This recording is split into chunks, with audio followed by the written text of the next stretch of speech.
Hello? Okay. Doesn't sound like my mic is bad. Okay. Hopefully this works.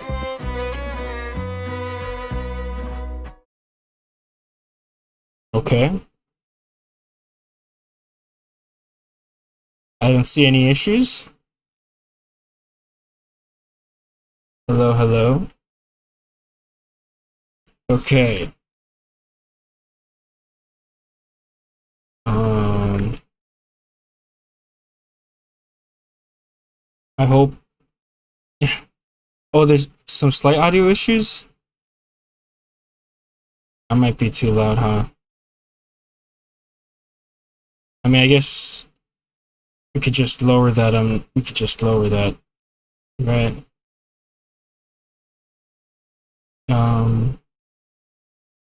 Let's see. Oh, okay.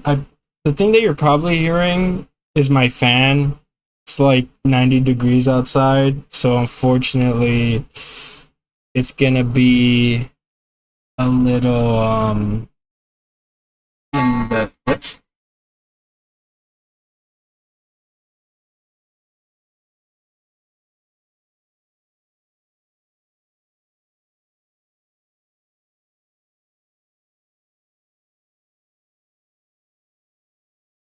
Hello? Okay. I don't know why my mic does that sometimes, but I still want to do this stream anyways. Let's see. Alright. Alright.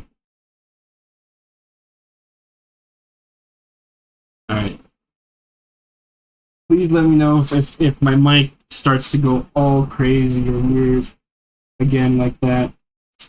Let me see.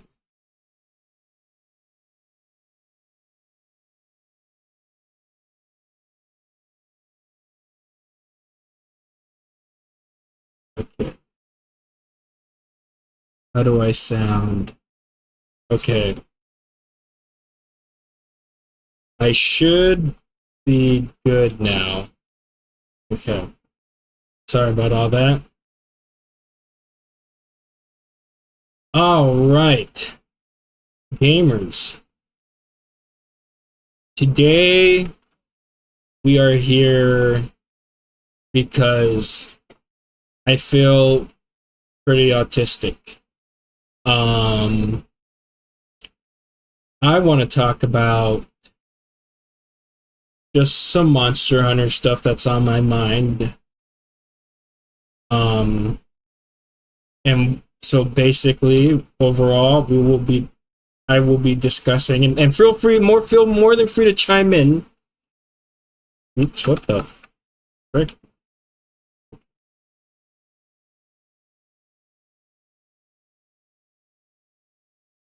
The hell? What is this? Okay. Monster Hunter Wilds lore and theory discussion.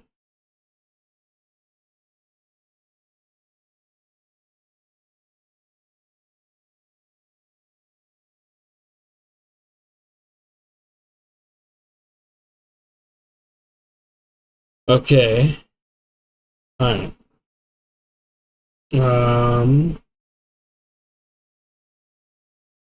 Okay. I have no script or anything, obviously, because it's a live, but I do have a bunch of bullet points here.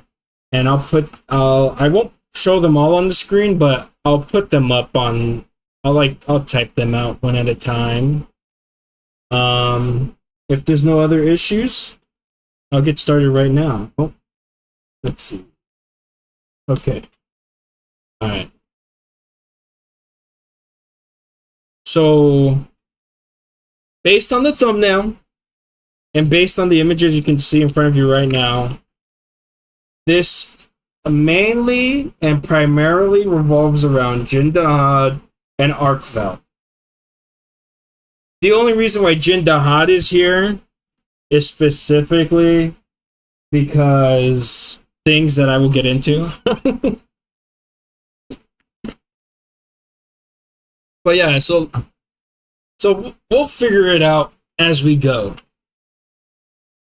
So one of my first bullet points, I don't even know if I would call this a bullet point.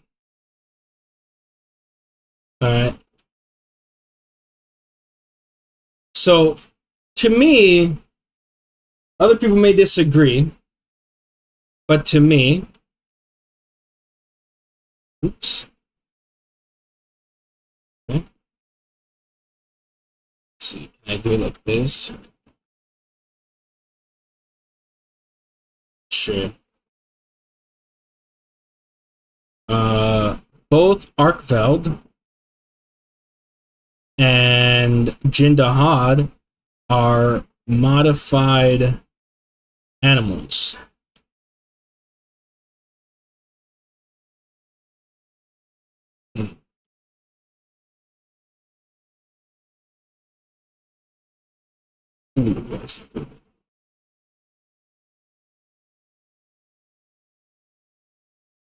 Alright. Let's see, by the way, if something is not confirmed, it is a hypothesis, not theory. People often interchange the meanings of these two words, even if they mean opposite. I believe you. Yeah. I guess I use the word theory just because it's a more popular word than hypothesis. like welcome to game theory, you know. All right. Theory.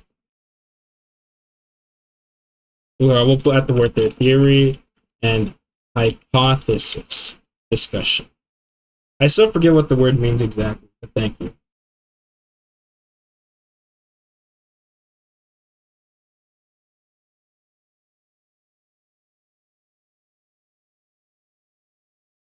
We have no information about Jin being some kind of modified animal, so it's probably highly biomineralized.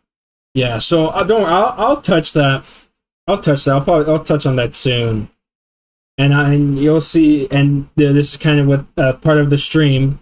So you'll see. I'll trust me. I'll talk about it. All right. Here we go. Okay, so this is my first one. Arkveld and Jin Dahaad. Well, I have Jin Dahaad on the left, so I say Jin Dahaad.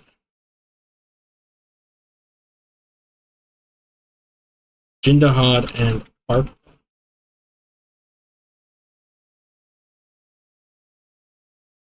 Alright, Jin Dahaad and Arkveld are artificially modified animals. Now, as you said in chat, right, there's a lot of people, there's a reason why I'm talking about this, right? There's a lot of people that disagree. And so far, there's only been like one other person who has agreed with me. Or only one person who I've had agree with me. Which is a fellow artist of mine. But I'll get to that. So I said bullet point before, but I guess it's just more like a statement. Let's just, okay, so let's go right here. All right. Type it in. Arkveld is partially, right, so this is more the obvious stuff, right? Arkveld is partially based on the equal dragon weapon.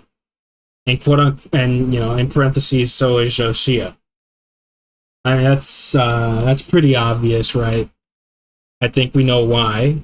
But just in case for people that don't, one of the answers is in the thumbnail of this live stream, but I'll pull it up right now. So if I pull up Guardian Arkveld's armor, I'll post it right here. There we go. Guardian Arkveld's armor right there. So this right here is Guardian Arkveld's armor. There's one thing about this that's should be familiar to people if you already know what the Eco Dragon weapon is, right? And if you don't see it yet, let me pull up a picture of the Eco Dragon weapon. Sorry, I'm pulling this all up as I go.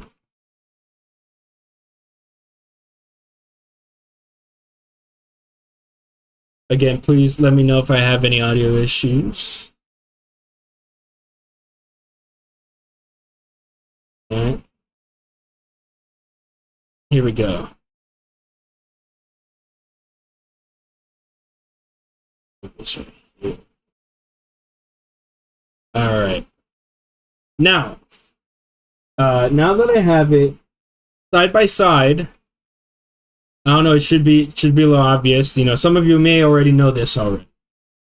But Guardian Arkveld's armor has damn near like the same kind of like face, head, horns, mask as the Eco Dragon weapon does. And also, I should preface that the Eco Dragon weapon itself is not canon, but the concept of the Eco Dragon weapon has been brought to life in wilds through Zoshia and Arkveld. Right? Most of you probably already know this, but most of you already know this, but you know, just in case for those of you who don't, but I'm gonna explain anyways. Yeah, they have Guardian Arkveld's armor is, or at least the helmet, is clearly based on the Eco Dragon weapon's head. Right? You know, you got the little horn on top. I don't know if you guys can see my mouse or not. Probably not. You got the little horn on top, both of their heads. You know, you got the horns on the sides, and you got the holes on the plate of armor in the front. Okay, cool. Got that out of the way. Right? And then, just in case, you know, I'll pull up Zoshia. Keep spelling its name wrong. Keep putting an H at the end of its name. And Zoshia, you know, it's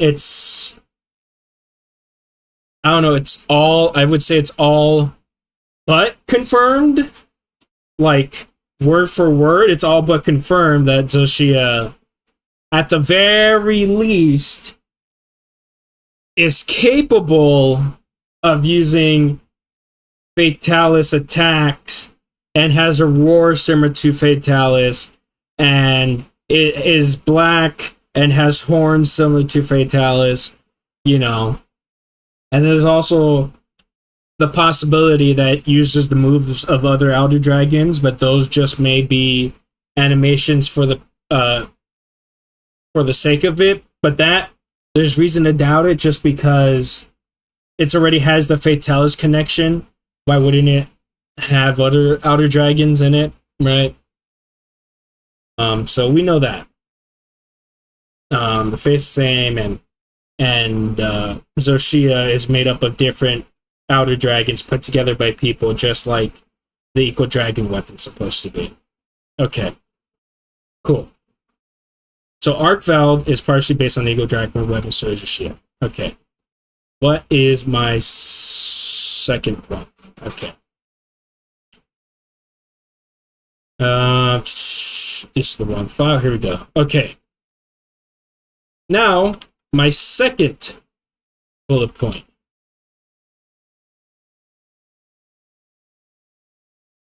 Oops. The game referencing or references Jurassic Park.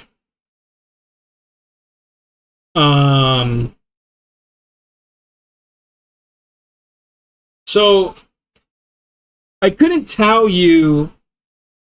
So this is my fault. I should have wrote it down before I started the stream. Sorry, drank a little bit of water right there. Okay. I forget what it was exactly, can be a little annoying because I'll have to look for it. But there's I remember getting a feeling like when in Wyveria when Tashin first shows you the cocoons. I don't know why, but that gave me like massive Jurassic Park vibes. Probably, I think it's because Alma says something along the lines of like playing with life or something like that.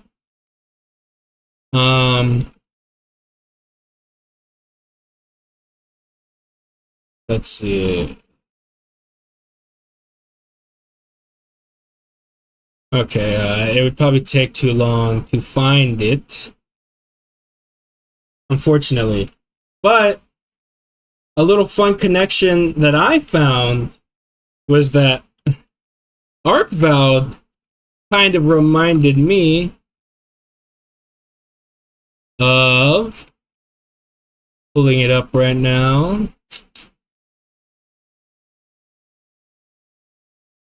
Arkveld reminds me of the of the Indominus Rex from Jurassic World.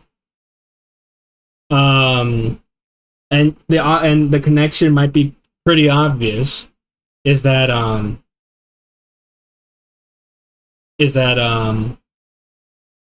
both Arkveld and Indominus Rex, while the Indominus Rex might not be an extinct species in itself, it's technically closer to the equal dragon weapon in the sense that it's a chimera of a bunch of different animals.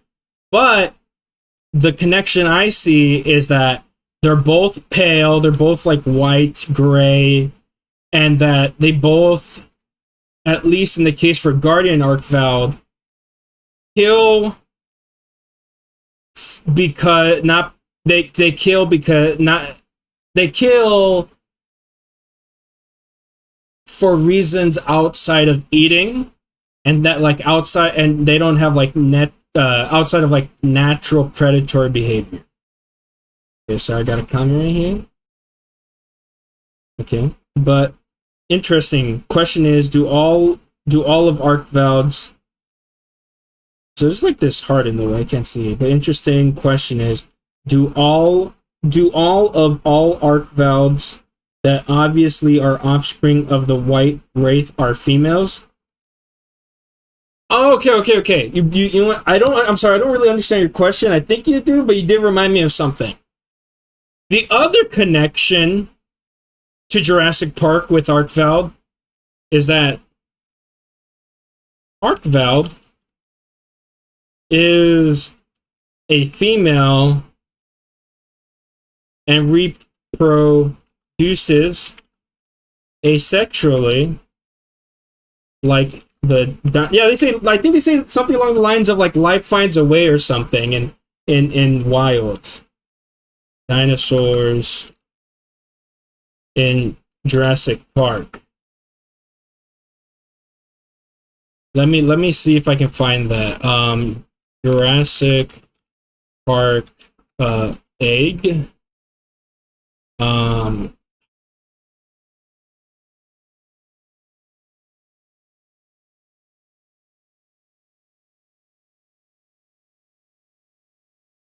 wonder if I can find a screenshot of like what's that character's name? Oh no, I'm gonna get roasted for it. The actor that passed recently, rest in peace. Alan Grant holding egg. Here it is.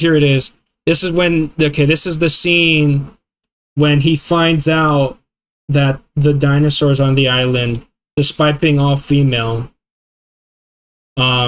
people say that, oh, they changed gender. I mean, it's not possible, right? But I think it's more interesting and more likely to say that that the dinosaurs are just reproducing asexually. Yeah, parthenogenesis. Yes. It's possible, right? Since they're all females. I mean, it is possible because they're all clones, right? But we don't know if just by pure mutation that some of them get male or female genes. So I don't know. That's something that we're not told, because what we are told is that guardians, they got no genitalia. Yet Guardian Arkveld manages to lay an egg anyways. So who knows? But the thing is, would it be worse? Because here's the thing, right? Is that either these females are constantly laying clones, or the clones, or some of the clones are turning into males, and then they're mating with themselves / twin sister. But then would that technically lead to a little bit more genetic diversity, even though it's like the driest gene pool in all of Monster Hunter? You think like Arkveld's situation is Alabama for sure. It's like, yeah, I don't know, man. But that is an interesting question. So yeah. What is interesting is that there are some animals that even when using parthenogenesis, their offspring can be males, right? Yeah, I think so. Well, I know that like for reptiles, or at least I know for crocodilians and maybe even sea turtles, that depending on the temperature of the nest inside, males or females will hatch. So maybe it's the same thing for Arkveld, but still at the same time, because they're all coming from this one Arkveld individual, they're like twin brother and sisters. So it's like, it's still, yeah. But yeah.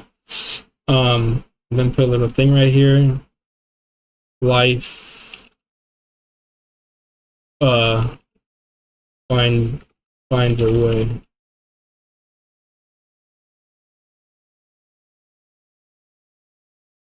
Okay. There's a species of snake that can do this, and its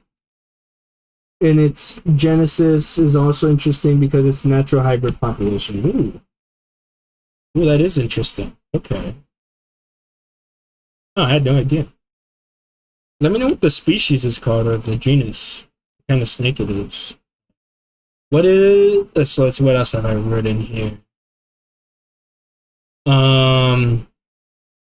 Okay. Next bullet point. So one criticism that, or I don't even know if a criticism I would say, like one thing that people would throw my way, which I think was like, kind of like anti-intellectual, but whatever. Some people would tell me that, hey, dude, listen, it's Monster Hunter. Nobody plays for the story, and it's Monster Hunter. It's not that deep, bro. Like, it's not that deep. However, they're wrong. It's more so the fact that, like people have said, like, oh, the story and world, it's not good, or it doesn't matter, or stuff like that. It's like, well, I used to think the same thing, but it also wasn't until I started watching Chrominist. I love her videos. She's a really great streamer. I wish I got to meet her at the Monster Hunter Orchestra, but unfortunately I did not, because I don't think I was watching her yet. But she was playing through. So first she was playing through Wilds, and seeing her take notes and write down so many things because she came from like a Soulsborne background was freaking phenomenal, and that was really cool. And then she brought that over to World, that same habit, and she started doing the same thing. I was like, wait a second. This, like, she's great. She's actually like paying attention to the story. She's actually like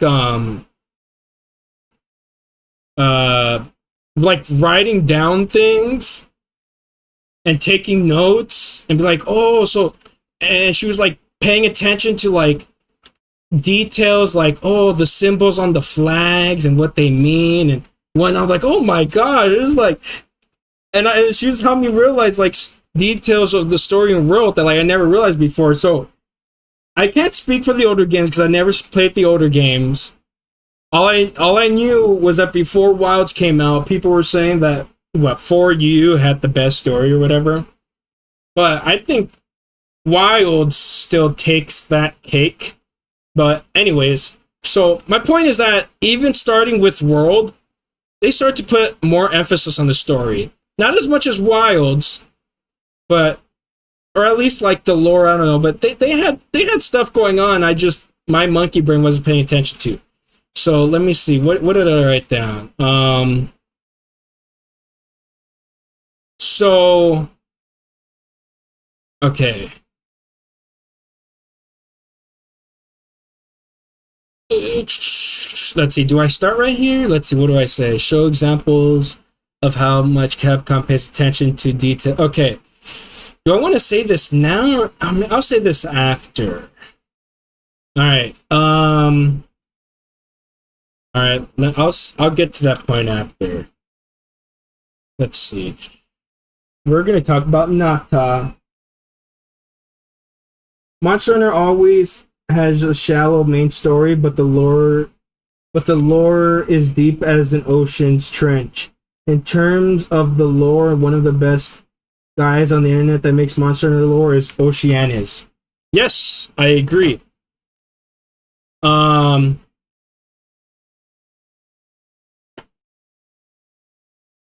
agree. Oceanus does a great amount of lore for Monster Hunter. But yeah, like I can't imagine how they like for me, Wild's story is so good. It's like I wouldn't say it's on the level of like Red Dead Redemption 2 or something like that. But for what Monster Hunter is as a series that only focuses on the animals and only like that's its main thing, I don't think you can tell a better story than Wild. I think stuff like the Guardians were an inevitability. But let's talk about Nada and Arkveld, right? So someone also made this meme right here, which is pretty funny. I'm suffering from a traumatic event, and I just learned my ancestors violate the natural order. I have complex feelings about Arkveld because it managed to break free, if ever so briefly. I only care because of what the hunters taught me. Right? So this is also a sentiment that people have. Like, they hate Nada, and they think it just boils down to, oh, he just like me for real. But that's not it. Even the story, even the writers don't have faith in the players, because at a certain point, Nada just spells it out. He's like, Arkveld is just like me. He's like... and still, despite that fact, people completely miss the point. Or they just hate kids. Yeah, it's like kind of just as this like meme summarizes, like, you know, the parallel between Arkveld and Nada. You know, Arkveld and Nada were both stuck in Riveria thanks to what their ancestors, thanks to what Nada's ancestors did. And now Nada and Arkveld both have a chance to explore the world for the first time. And, you know, and then eventually when it comes time to put down Arkveld, Nada's all conflicted about it. Because, like, you know, he's a kid. And he's traumatized, and again, he's a kid. Like, you can't expect him to handle every situation perfectly. But you even see that too, that at a certain point, You know, not even the far future in the base game. He's like, you know what? Yeah, you're right. We gotta kill Arkveld because it's destroying the environment. You know?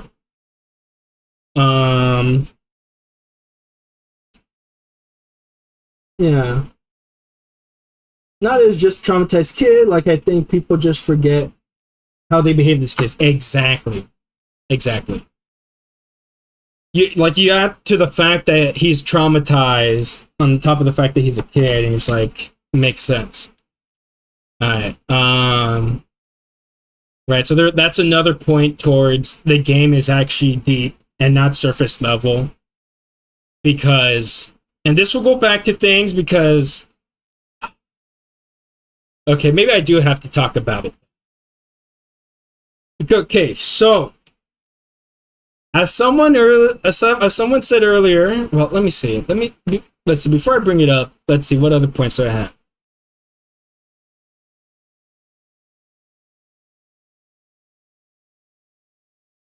Okay. Ultimately, should I bring it up first? Okay. So ultimately, they still, all of this, let's see, how do I, is it Command D? What is the, sorry, give me 1 second. How do I draw on Pure? How to draw on Pure? Control D?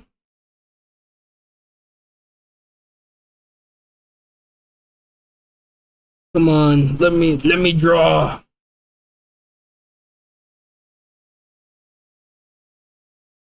Oh, it's Control Shift D. Okay. So ultimately,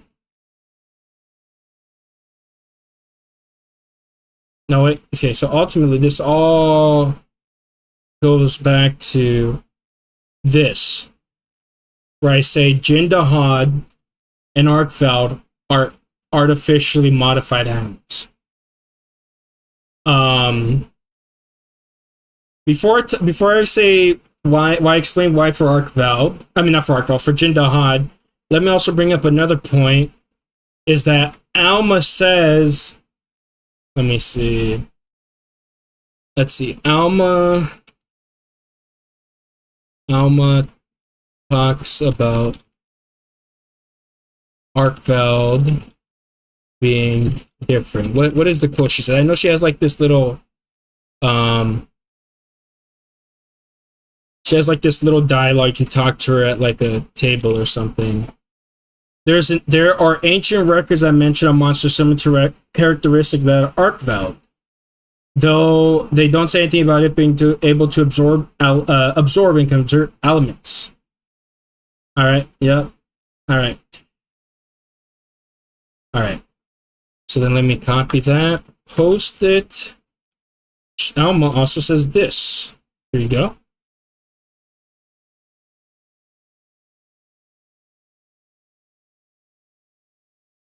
So it's also straight up said by Alma that, hey, or at least it's implied that Arkveld did not have an elemental absorption powers in the past before it became a guardian.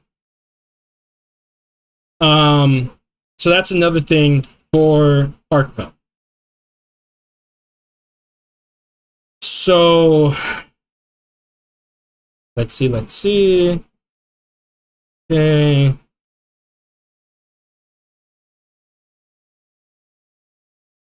Okay. It's obvious. Alright. That's something unrelated. Alright. So I guess. Alright. I guess I have to talk about Jin Dahaad now. Alright. So now we're going to talk about Jin Dahaad.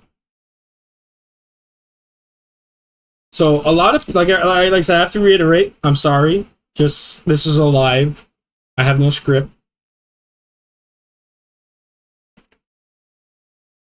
Um, a lot of people disagree with me when I say that Jin Dahaad is an artificially modified animal. And I understand why people think that. You know, it's stated in the game that all these metal bits sticking out are called organs. So I completely understand why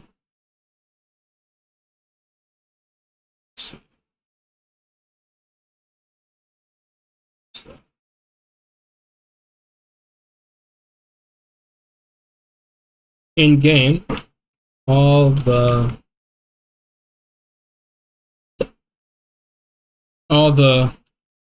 metal parts are referred to as organs. Therefore, why would they be anything else?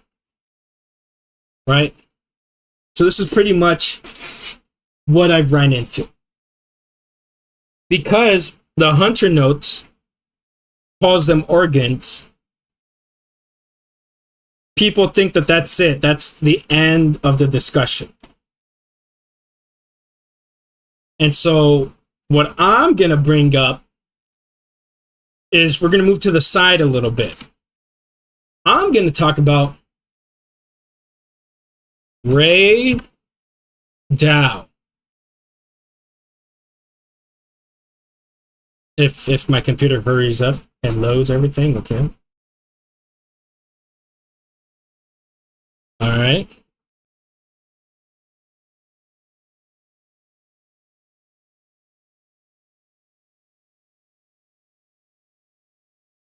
All right. Now, I'm going to be talking about Ray Dow.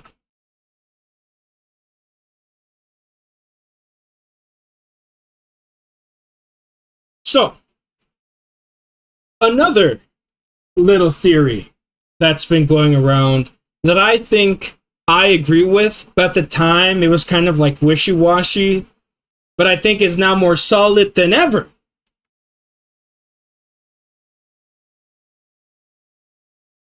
The apexes of wilds are all naturalized guardians, like Arkveld. So there's nothing to 100% confirm this.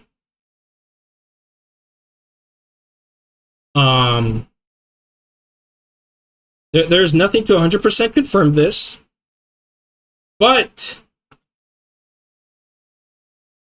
I'm more convinced than ever that this is possible.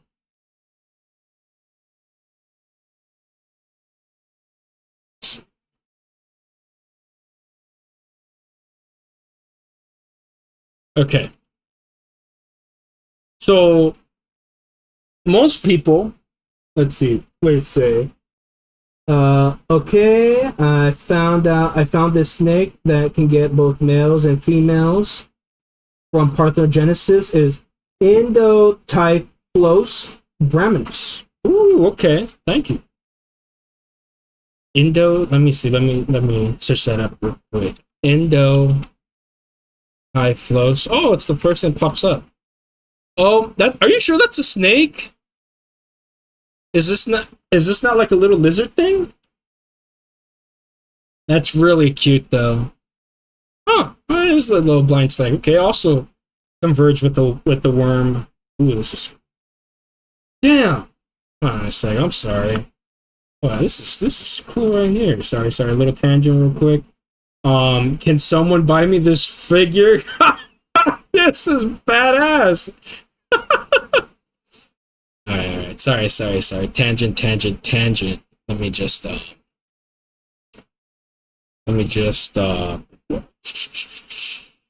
where was this?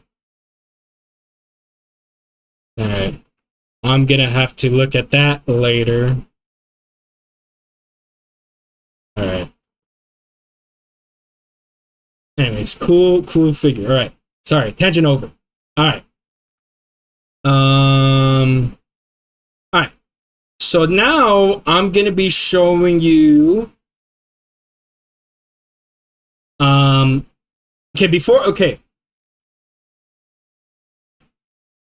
Do I talk about them being naturalized apexes? I mean guardians first, or I talk about the details first?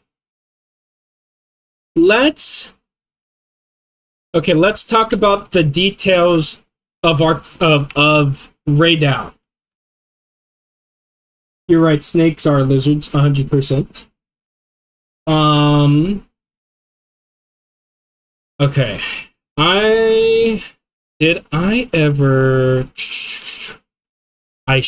must have saved it.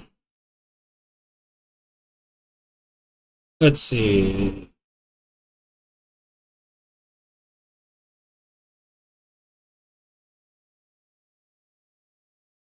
I've talked about this, actually. I've talked about this in my other stream. I think I brought it up before. Let's see. I brought this up in my other stream. What was the Twitch user's name? The Twitter user's name. Let's see. Let's see. I talked about it. Rathalos. Okay, but what's the Twitter? Okay. So it's the Random Wrath, I guess is their name on Twitter. Let me see. The Random Wrath. Oops. Random Wrath. Rathalos. Let's see.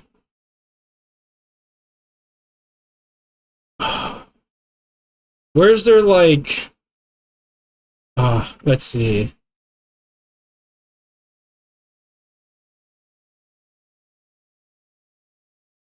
Okay, the Random Wrath.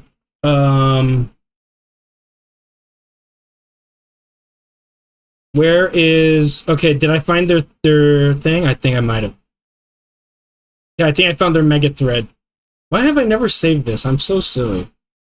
Okay. Where is... Damn. No way. Where is it? What the heck? Okay, well now I'm gonna look really weird if I don't have it. Ah, shoot. Okay. I'm so sorry. I should have had this already.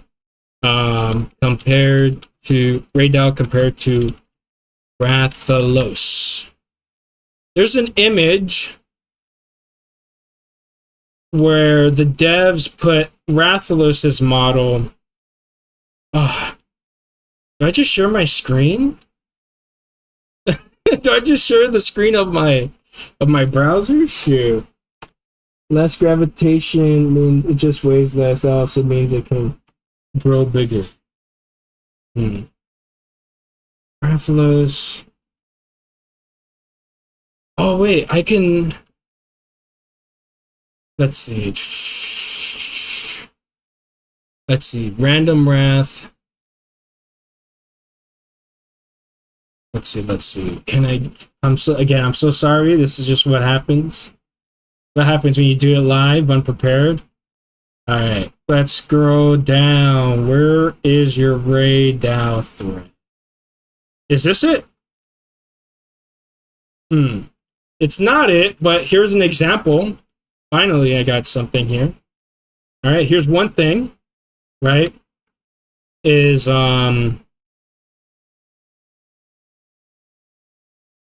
Rathalos skin. Right, so I don't think they really did this for the... I don't think they really did this for the monsters in World. If they did, they didn't do as good of a job. Because it's one thing to just take a scan of some animal skin and just put it willy-nilly on a model. Because that's what most creature designers... That's what most 3D artists do because they're actually non-creature specific artists, or they just like they never really like studied animals that detailed. Like I don't know if it can get much better than this in terms of like the way that the scales are sized, the way they're spread out. Like, this is damn good work. Like they must, like I think I'm pretty sure I said this in my last stream too. Whoever they must have hired a specialist, dude, because the scales and wrinkles in for all the monsters introduced and reintroduced in this game, all the new models made for this game are gorgeous. The detail work is gorgeous. I just wish in general more creature models were like had this attention to detail. This is so naturalistic. This just takes Monster Hunter to like closer and closer to just having the perfect creature designs in all of entertainment and probably history. But that's one example of how detailed, how much the Monster Hunter team pays attention to detail, right? Even when it comes to the skin and scales, even the tiny ones of their monsters, right? Okay, I found it. I found the thread. Okay. Here's also a picture of Rathalos side to side with Rathalos. Let's see. Oh, here it is. Here it is. Here's a better picture. So now, it may not be obvious. Sorry, let me just drink some water real quick.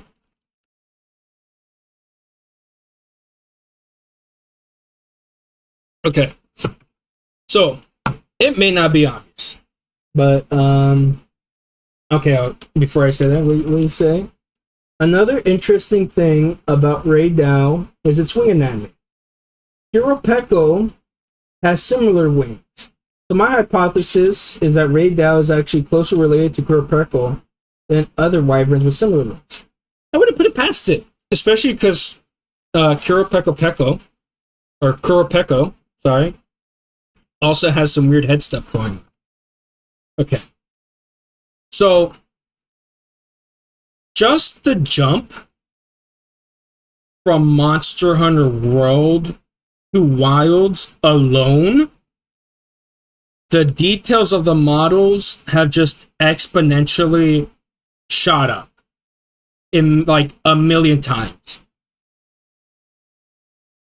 So, as cool and subjectively, almost objectively better the model looks for Rathalos compared to its older counterparts.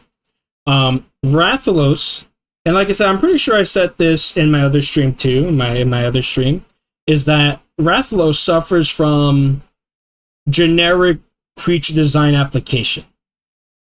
Yes, it has nice details and scales and a lot of attention to detail, or at least a lot of detail. Attention debatable. And so the reason I say that is like you don't even have to look at Rathalos, right? But making the comparison will help. Just like look at the scales on Rathalos' arm alone. Like I'm not even talking about its shoulder. The shoulder is fine, but I'll get to that right now. Its arm alone. Gosh, it's hot in here. Look at how big these scales are for no reason at all, right? There's nothing wrong with big scales, but they're also like not really following the form. Like you can see some of the big scales are just going indented for no reason. The thing about scales for animals that have them is that scales always follow the form, no matter how weird they are. Yes, they may be pronounced in certain places that may look weird, but they always, the smaller ones will always follow the flow of the anatomy underneath. And right here, this is not happening, because right here in the joint in the elbow, the scale should be getting smaller, as there should be more more stretching and flexing and expanding and shrinking. Like look at your own, look at like the skin in behind or in front of your elbow, or even on your elbow too, right? Notice how wrinkly they are, because so much stretching and pulling is going on, right? But you don't really see that on the model here. And another thing too. So let me draw it, right? Control Shift D. So there should be some like wrinkles here. Right, that's one thing. Another thing is that this is just what we find for animals with skin membrane that fly. So this applies to both bats and pterosaurs. Their wing, so there's like this flap of skin right here that they have, right? I don't know what it does per se. I just know that it's there. I'm assuming it has to do with helping with the effectiveness for flight. But that goes all the way up here to like the top of the shoulder. Even birds have this. It's just that you can't see it because it's all covered in feathers, so you can't tell. But birds also have this too. It's just like piece of muscle that just goes like this. Rathalos doesn't have this, but you know what does? Rathalos has it. Look at how far up the shoulder it goes. Right? So already in wilds, they're paying attention to this shit. They're locking the fuck in. Right? Look. Even the wrinkle, look at bigger scales right here and smaller scales right here, and like they even like lined like stretches, all lined up like stretches you would see on your own arm too. Right? So they're already putting a million times more thought and care into the details of these monsters than Rathalos. And here's another thing too, is that this is an even worse problem in Game of Thrones, is where you and where like people will do this, have the wing membranes do that, but then that means there's nothing like carrying, there's nothing to really support the weight of the hips. So then the dragon should just be like flying like this the whole time, because there's nothing supporting the back end. With Rathalos, it's better, right? Because it goes past the hips, but that's not really naturalistic, right? Like in both pterosaurs and bats,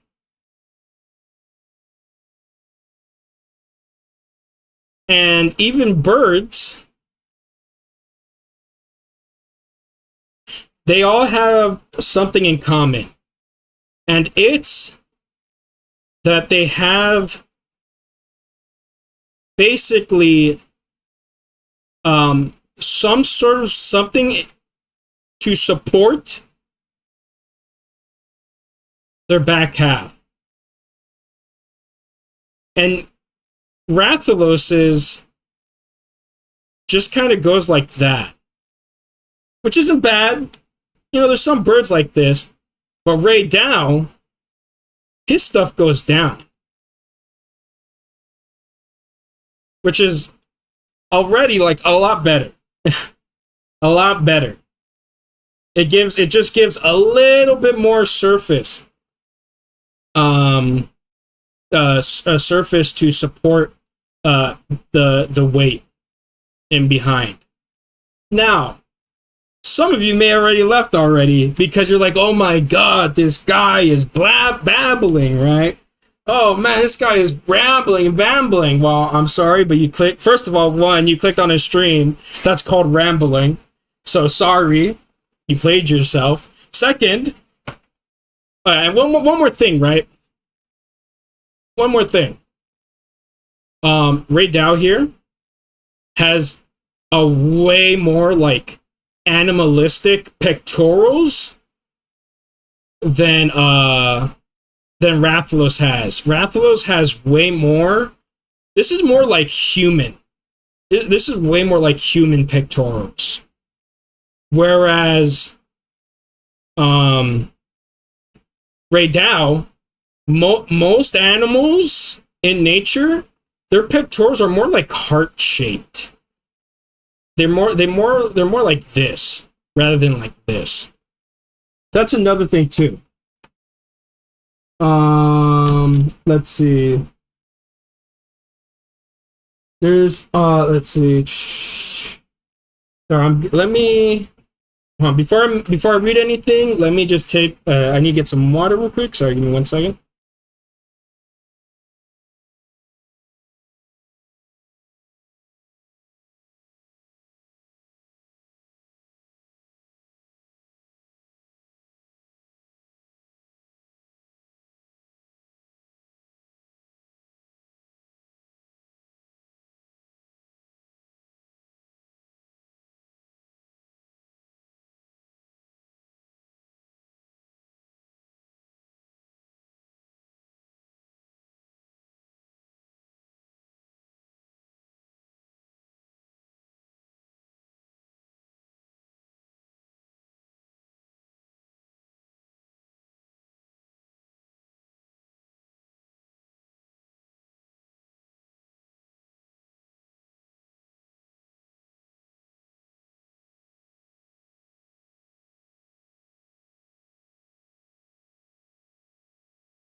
Whew, sorry about that. It is hot, hot, hot today.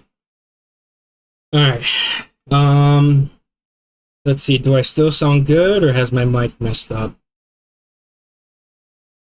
Hello? Okay. Whew, I still sound good. Okay.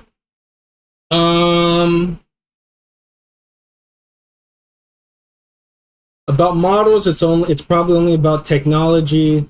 Also, Rathalos and Rathian are intentionally generic. There's also another option Wraths just don't have integument on proto-gaurdian. I'm gonna have to search up what that means. What is proto-gaurdian? Proto-gaurdian.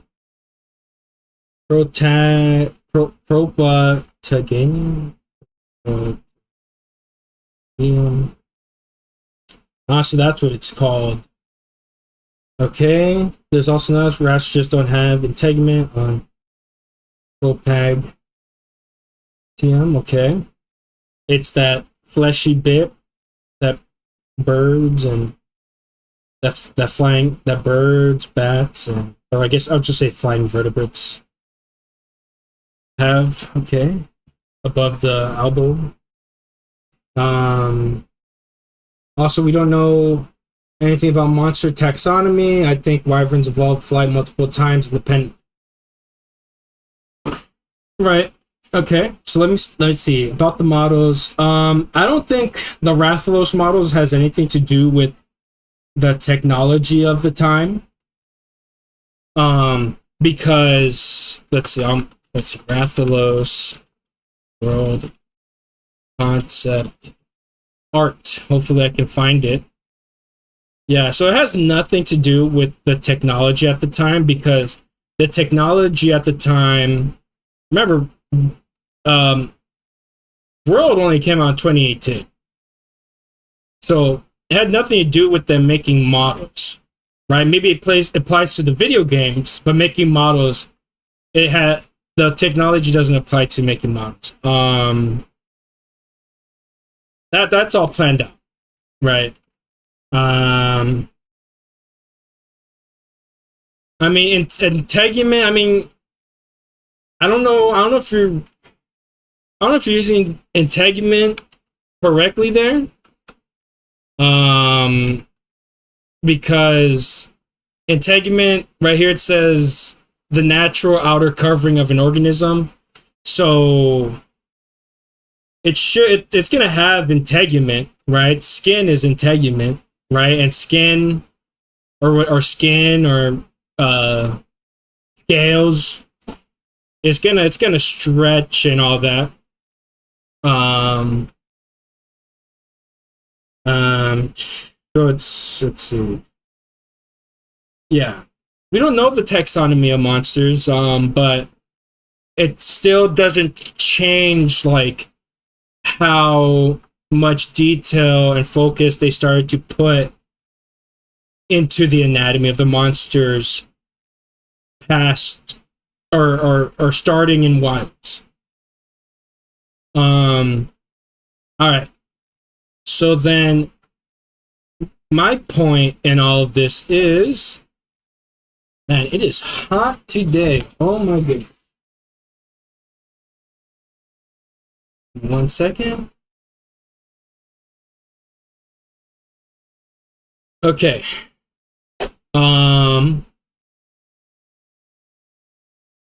Let's see. I mean, if anybody's already seen my shorts as well, right? I've talked about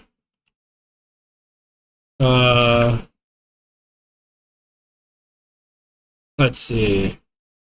I quickly mentioned I briefly mentioned Chotacabra. Oh shit, a sneeze. Jeez. Oh, excuse me. Chotacabra and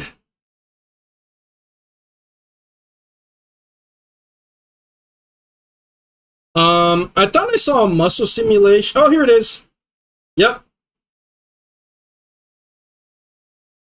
So, yeah, look, these aren't even like the most important monsters in the game, and yet look at how much freaking effort they're going just for some of the regular monsters, right? They don't have to do this. you don't have to make a skeleton and muscles at all for these models. And yet they did, because that's how much care and love and attention they're putting into these creature designs. So when I bring up certain details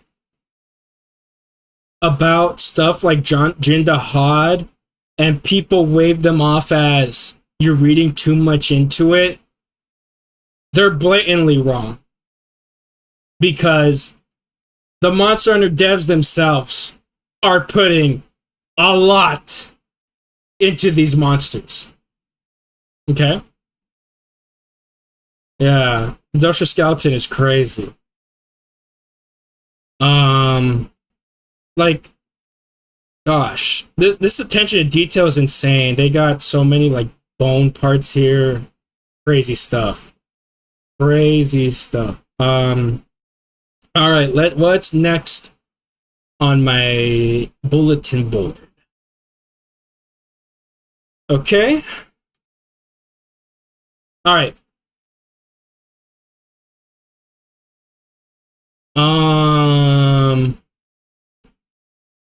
Yeah, oh yeah, and mind you, you don't see any of this stuff in game either. By the way, you don't see any of this stuff in game either. That's how you know this shit, that they were locked in. All right, they're doing this shit for themselves. All right.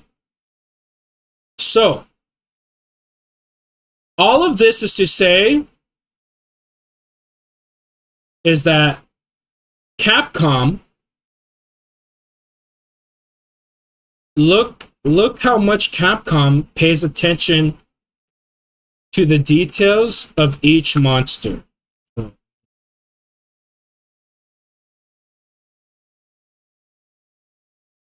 I'll put this down.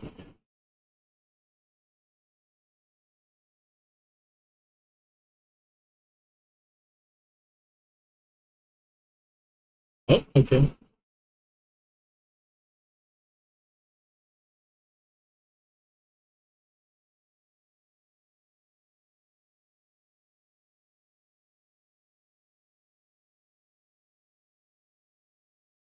This I'll put this to the side.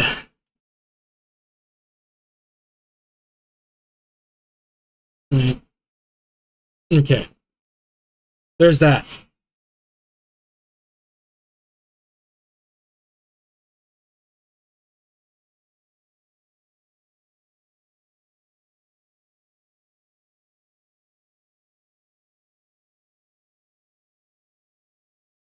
All right.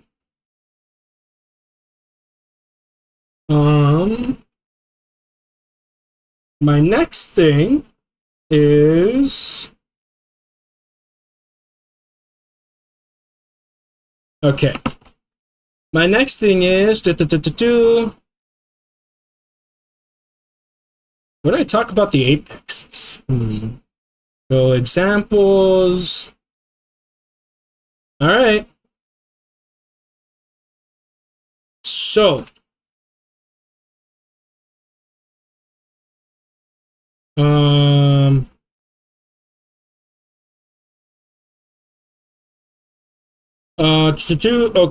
okay. All right. Okay, we'll worry about them being naturalized guardians after. Okay. So now we're at here. Capcom. Let's see. Let's go right here. Oops. Capcom says they wanted Jin Dahaad to come off as extraterrestrial. There is, let's see.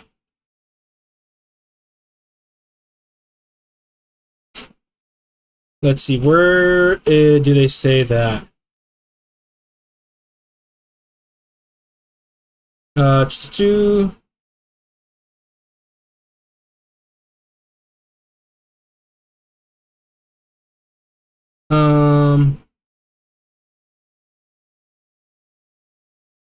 let's see.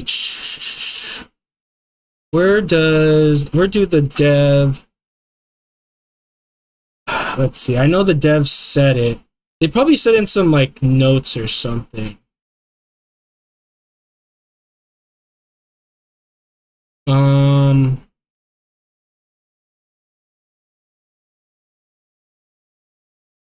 Where did they say that? I know they said it. They either said it in an interview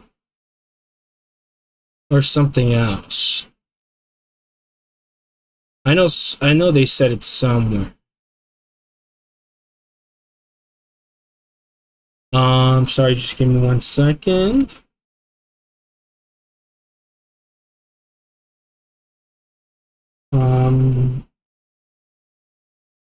Let's see. Heat sink.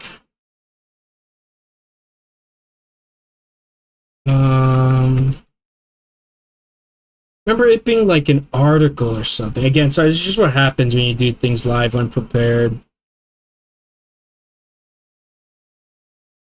Is this it? I might have found it.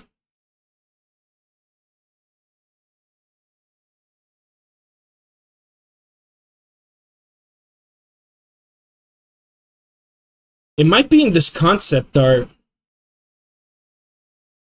Oops. Where do they say it?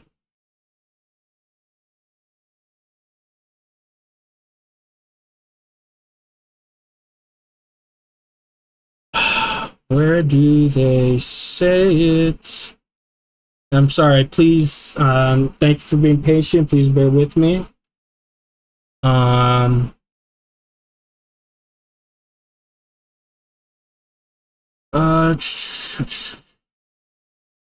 Where do they say it?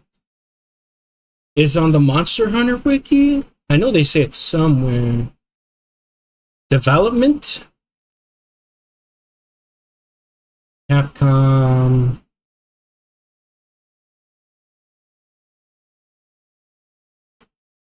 Capcom's official media channels released the help out. Please, can you do some?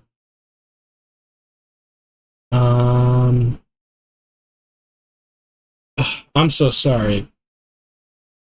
I know the dev said it somewhere.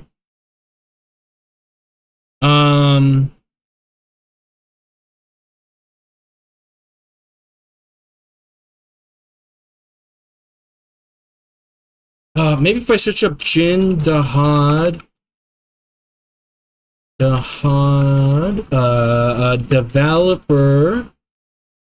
developer notes.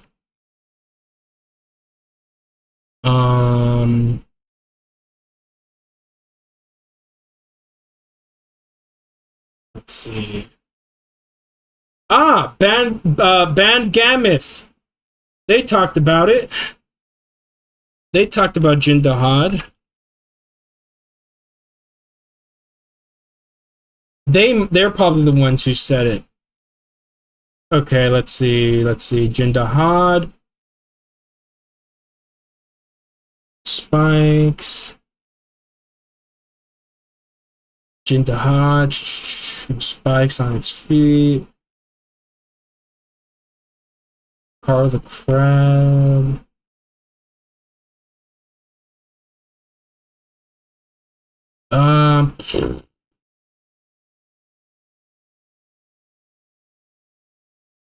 Ecology.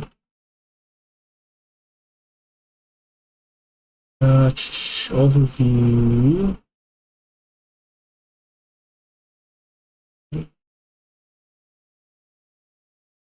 Okay.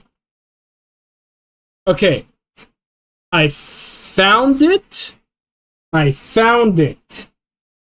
Thank you for being patient with me.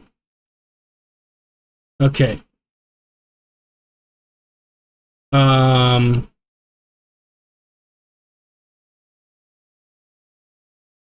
So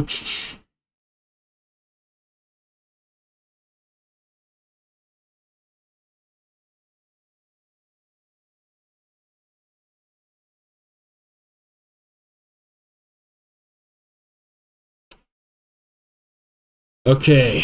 So what is this? This is... So there is this wiki. It's all in Japanese. I trust it because... What the hell?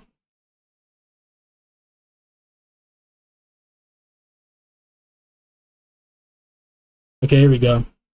I trust it because Ban Gameth trusts it. Though it's not exactly what I'm looking for, and it's kind of upsetting. Let's see. Extra.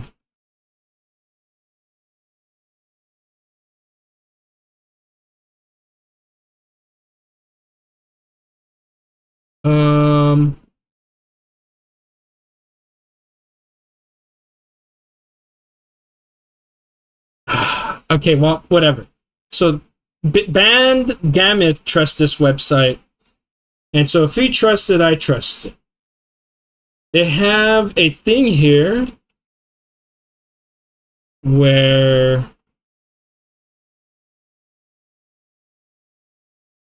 here we go,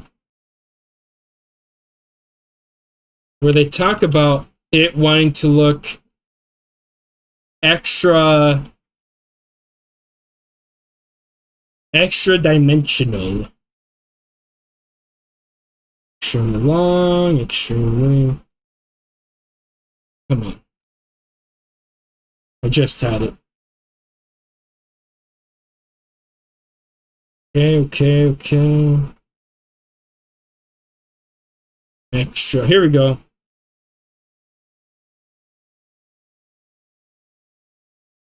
Okay. Well, can I post this link? Let's see. Trust Jin Dahaad is actually very cold. Deform Almadron. If only, right? If only. Let me see. Can I post the link? I'll post it in chat so you guys can see for yourself. I like Almadron. It's overhated monster. Random. Copy link. Here we go. Again, I'm so sorry, but it's taking a while. But in here, they talk about how it's supposed to look extra dimensional. I remember someone translating it to extraterrestrial. If anybody can find me, I think it was a Twitter post where the developer said that it's supposed to, Jin Dahaad is supposed to look extraterrestrial. Please do. I would very much appreciate it.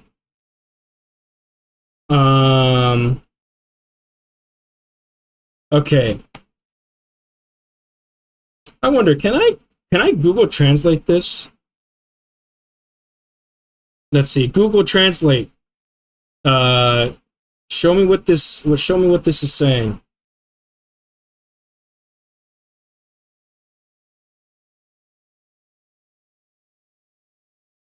Japanese. Okay. Okay. If you touch it while it's frosty, your palms will freeze. Crack a sharp pain. Missy? Okay. What does this say? It's fine when it gets cold. Like monocurlar. Okay. What does this say? The eyes are located below the head in 4 pairs. Okay. Does it not say here? Normal? Okay, so okay. That just says normal. The body's made of ribs. Spikes on the fingerprints. Okay. So I guess it's not right here. I tried to use Google Translate. It doesn't say it right here, so there's no point of this, but whatever. I'll leave it there for now. Again, if someone can help find me the tweet or wherever where they say it, I would really appreciate that. Let me see. I did check this little part. What did this little part say? There are crack-like marks on his legs and chest. Yes, that will be important later. Cool. Okay, they even say it on here. Okay, cool. I'll get to that later though. Cool. Again, if you're still sticking around, fucking power to you, man. Thank you. All right.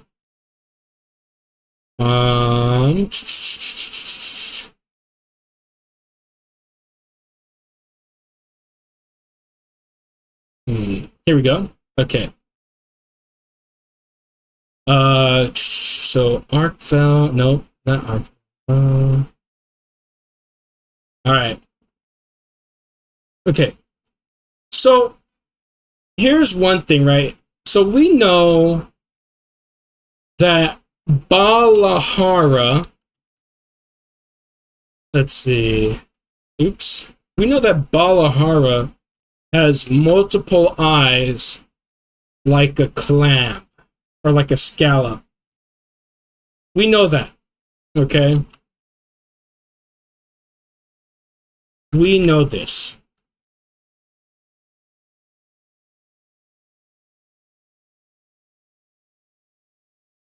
Now, there are two things to say about this. One, scallops are animals that have naturally evolved on our planet.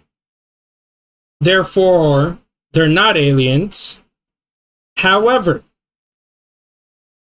when used in creature design, it has that intended effect. Now, there is this video that Gaijin Hunter made. He's some YouTuber, where he basically goes on and says that how he didn't like Balahara because it looked like an alien to him, and that was not Monster Hunter to him.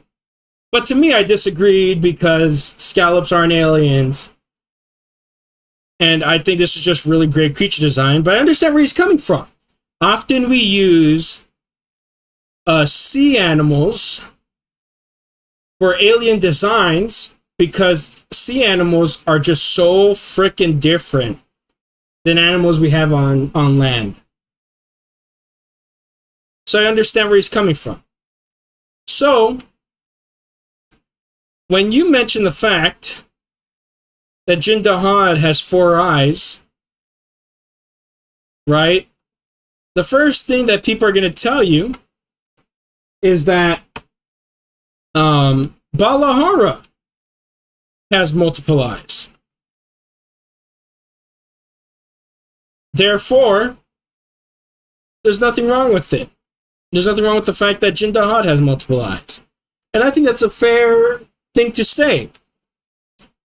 However, my one thing that I think is weird to me is that it has multiple eyes all in one socket. That's weird to me. It's not even the fact that it's multiple eyes. It's, to me, it's what's weird about it is that they kind of just look like almost like spider eyes, or they kind of look like little eyes that are growing next to the actual eye. And also, what's the point of having these 4 eyes anyways when they're clearly like when these spikes are blocking the view? Right? So that's another weird thing. It may even be, here's another thing too. It may even be that Jin Dahaad, that these metal spikes right here are 100% covering the eye. Like entirely. Like, I mean, like the base of the metal might be growing over this part of the eye. That might be complete possibility too, and that you can only see it when you break it. But I don't know. It's just weird. It's really weird. All right. What's next on the bulletin board?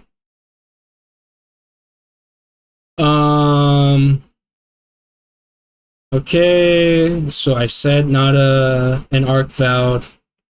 All right. So then, all of this, right? Like this stream has been going on for a while, and we're not even halfway done.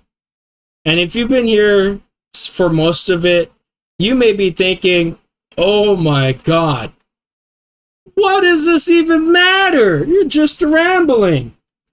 And as I reiterate, that's on you. I titled this stream Rambling, therefore I'm justified. Second,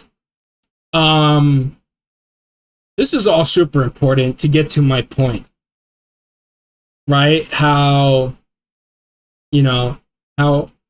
look, the devs, especially for Wilds, they are extremely intentional about the stuff that they're doing. Look at all the attention to detail that they're putting, not only just for their apexes, but for their other monsters as well. Right? You never see these in game. And despite that fact, they still did them anyways. That's how much love, intention, and care they're putting into these monsters. Okay? Alright. So,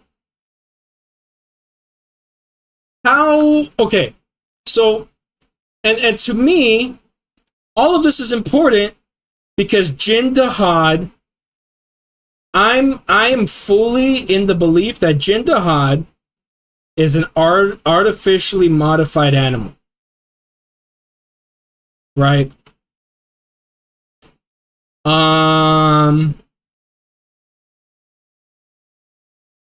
Give me 1 second. I need to drink some water. Sorry.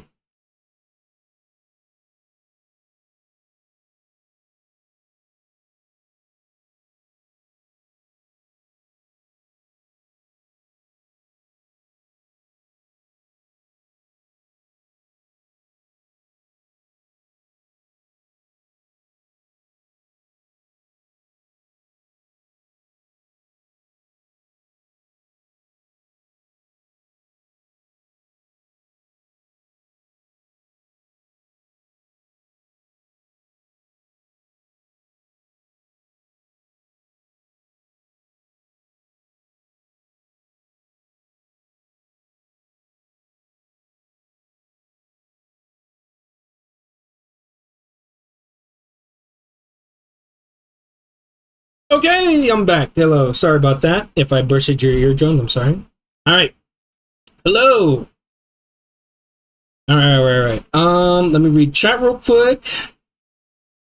Okay, I'm a drawn. I always felt like Jin Dahaad should have 6 legs. Honestly, I don't know. I wouldn't hold it against it.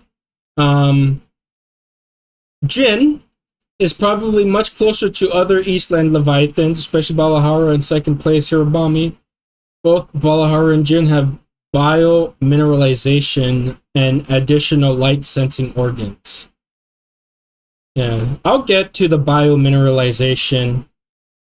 I had a theory that each eye sees from a different angle through the helmet.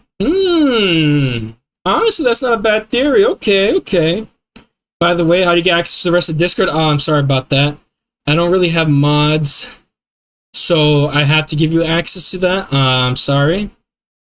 You just have to say that you have to read the rules, and the rules tell you how to get access to the rest of the Discord. Yeah, sorry about that. But once you read the rules, you should be able to get access to it.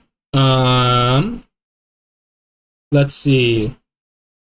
As I don't think he can move his eyes. Okay, my internet spontaneously exploded. Oh, I'm sorry to hear that.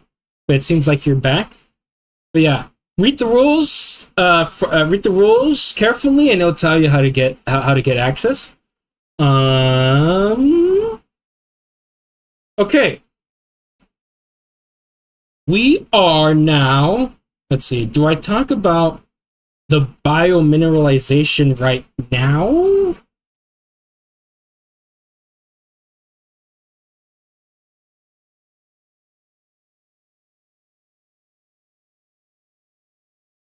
And since he doesn't have eyelids, the helm is to protect his eyes from the weather.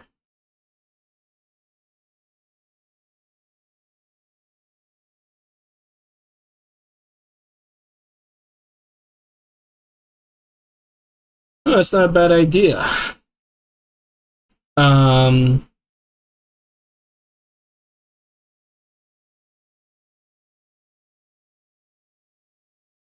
don't know. I don't feel like his. I don't think the spikes could help protect him from the weather. But let's see. Okay, naturalized guardians. Okay. All right. I guess I can talk about the biomineralization now. Sure, I can talk about it now. Also, you seem like a real person. I'll give you access. Why not? Alright. You should have access to the Discord now. Alright. Alright, I'll talk about biomineralization in Monster Hunter. Why not? Alright. Let's do it. Let's talk about it. Alright. Biomineralization in Monster Hunter. All right. We are going to go there. Okay. Do I list off any examples on my thing?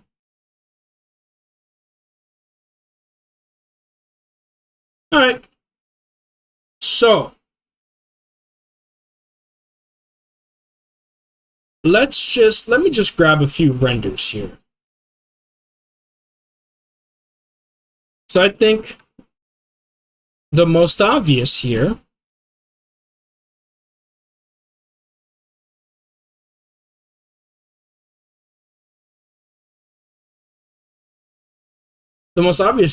is Glavinus.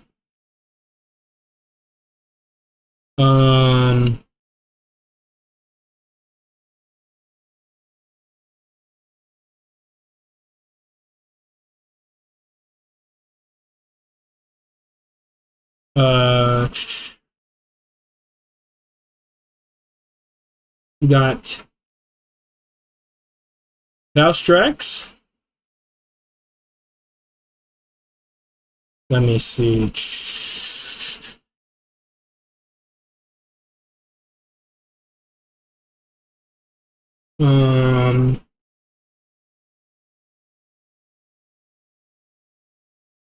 My hypothesis in world is that there may have been multiple radiation of tetrapods onto land.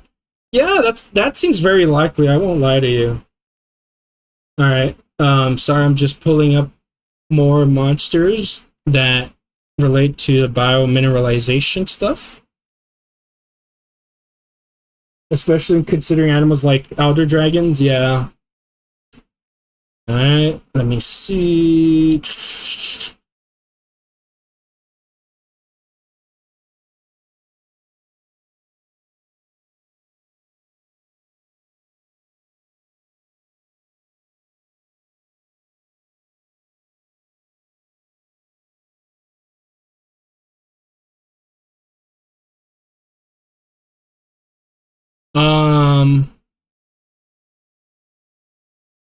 Let's see.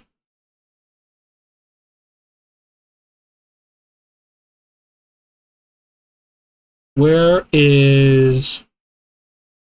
Maybe it's under here?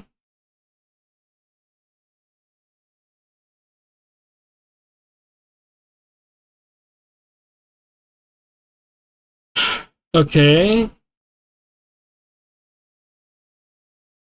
All right, so let's talk about Glavinus first. So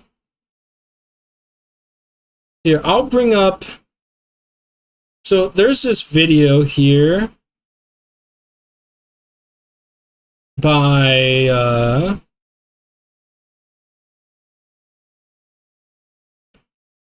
Pickle. Wow, that is small. Okay.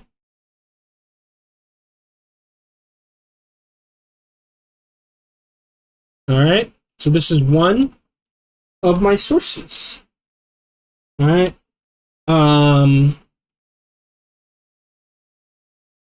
This video by Pickle.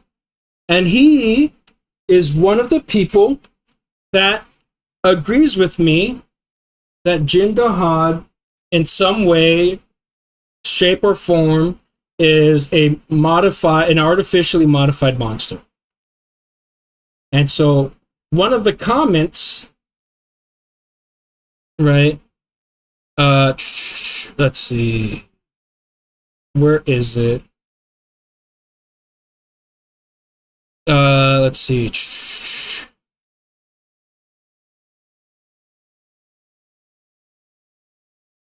So one person says that Jin Dahaad isn't special because Glavinus is a normal monster. But, as Pickle says, Glavinus smelts ores and forges their tail blades rather than growing them. But otherwise, that's a completely valid point. Oh, sorry. Hold on. Give me 1 second. Okay.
Ah, man, it is unbearably hot.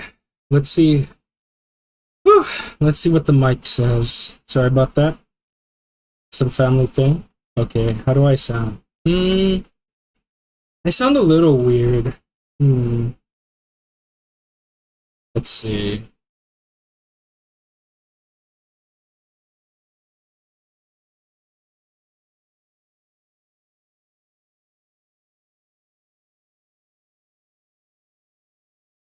How about now? Yeah, that's better. Okay, cool. Yeah, again, sorry, some family stuff to take care of real quick. Okay, so let's just go over this together. I'll take a screenshot. Um, we'll tackle this one by one. Um, Damn, that's long. Yeah, that's what she said. No. Anyways. Okay. All right. So this says. So this is in reply, or yeah, this is in response to, you know, which Pickle claiming, which I agree with, that Jin Dahaad is artificially modified. And this person has say there's already natural monsters with metallic body parts. To be fair, Jin Dahaad isn't. Sorry. There's already natural monsters with metallic body parts. To be fair, Jin Dahaad isn't special in this regard, especially since Glavinus is a normal monster. Also, it does have scales, even if it doesn't look like so, as shown by its drops in high rank. Oh, that's a little weird. It doesn't. I don't really. There's no really. I don't really see scales on Jin Dahaad, but okay. I don't know. I'm gonna have to disagree with this just because there's scales. I don't know. As for being an outer dragon, in all but name, a Cantor Eucanlos and Altal Call merely quote unquote exist. Oh, okay.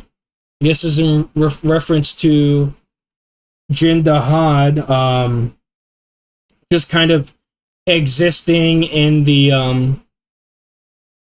ice shard cliffs without really like doing normal animal things, I guess. They also cannot be captured. As for looking undead, but not being so, Valhazak looks like a zombie, but isn't. Okay, well, I'll say to that's I don't think Valhazak looks like a zombie, because if you see what Valhazak looks like without all the flesh on it, Valhazak, it just looks like a fish dragon.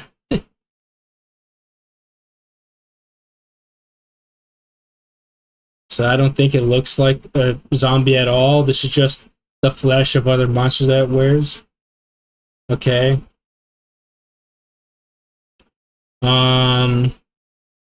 Also, okay, here's another thing.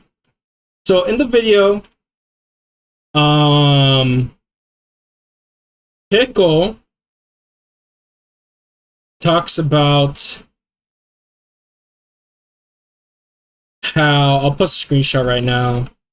How Arkveld has black soulless eyes.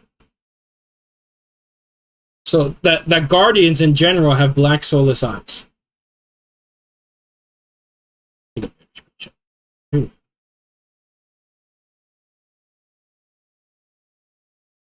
And that so does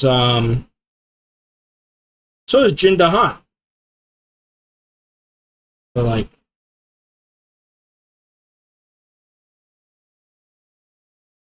let's see. Now I gotta shrink some of these screenshots, maybe.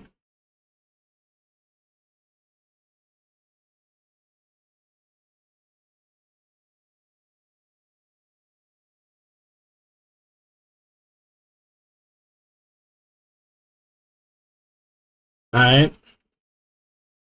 So yeah, so Guardians having no pupils, just black eyes. Jin Dahaad just has black eyes. Also, look, its eyes are weird. Look how like misshaped they are. And look at how it grows. It's just weird. Really weird. Let's see.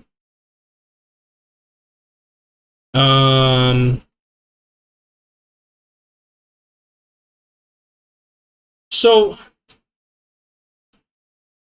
one thing that so I guess we're just basically discussing Pickle's video here is that he says, right, this is no fault on him, I understand, but he says that I guess this is where this ties in. He says that Jin Dahaad lacks, you know, white markings like Guardians, and that it's weird for regional apex not to have markings. Because look at Ray Dow. New Udra has markings. New Udra without oil.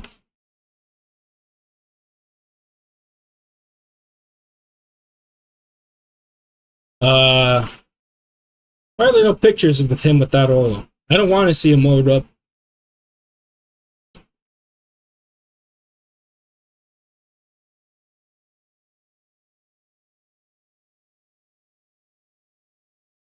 Okay, well, I don't see the model, but here's a drawing. Sorry, you're just gonna have to stick with me here. Here's a drawing of what New Udra looks like without all the oil on it.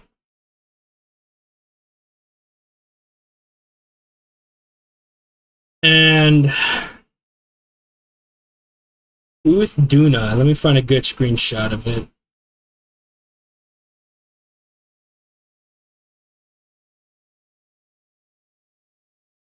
And here's Uth Duna.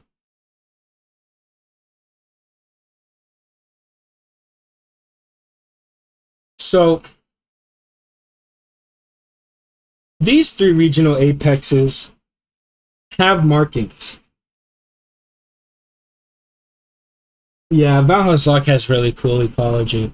But these three all have marking. And seemingly, Jin Dahaad does not. However, it actually does have marking. And I will show you. I will show you. I think I posted on Twitter about it.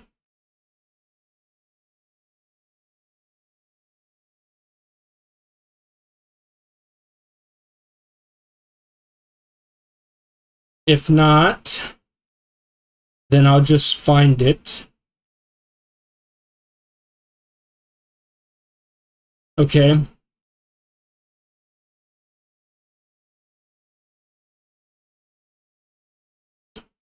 Alright, I don't see it on my Twitter.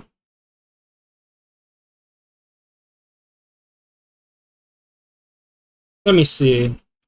I should have pictures of Jin Dahaad.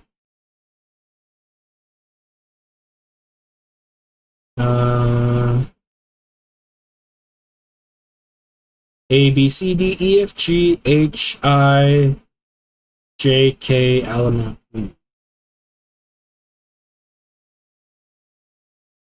M, K, L. I guess I don't have Jin Dahaad right here. Oh, I thought I had it. Okay.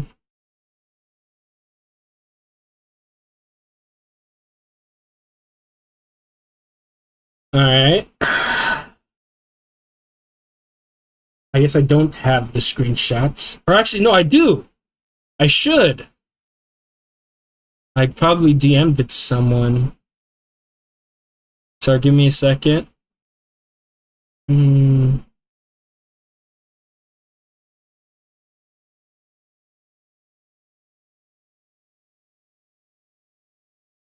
Yes, I do have the screenshots.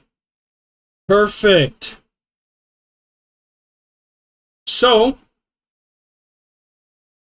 tying back to this, okay, so let's just move this then. Let's just move this over here. Let's move this up here. Jin Dahaad does have markings underneath its body. And initially, some people are going to say, oh, well, these are just scorch marks from all the freezing that it does. But I'm sorry. These are just too symmetrical to just be, like, these are just too perfectly symmetrical to just be scorch marks. And you say, okay, then you might say, okay, well then, oh, this is just a drawing, right? It only looks like that on the drawing. Well, it actually has them on the model too. And I took a screenshot of it in Blender. Jin Dahaad also has these markings on its model. It's just hard to see in game. So it does also have the same markings that the other apexes do. Also, let me grab...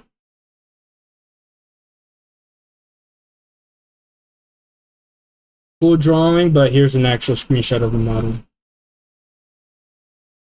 There you go, there's new Udra, without all the oil on its body. So it also has these apex markings. Isn't that so strange that all the apexes have these markings? Isn't that so weird? Well, if you also think that's weird, you're not the only person who thought that. And so that's where the apexes of wilds or naturalized guardians theories comes from. Because the theory is that all these markings are scars, are like guardian scars that you see that have just like healed and became these over time. And now one thing that people have said is, oh, come on. Guardians don't conserve, Arkveld, look at Arkveld, right? Not Guardian Arkveld, look at regular Arkveld. Regular Arkveld doesn't have these markings when after it's naturalized, so what are you talking about? And hold on to that, right? We'll get right back to that, right? We'll get back to that. All right, so let's go back to Pickle's video. I'll post another screenshot. All right.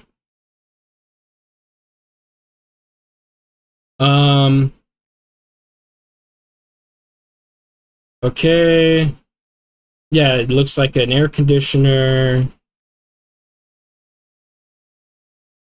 So this guy brings up one creature that could be naturalized as a guardian.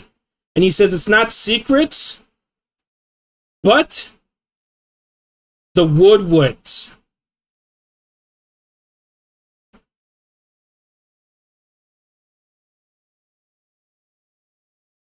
One thing that he brings up is that the white markings, that they have white markings that could extend to their clothing.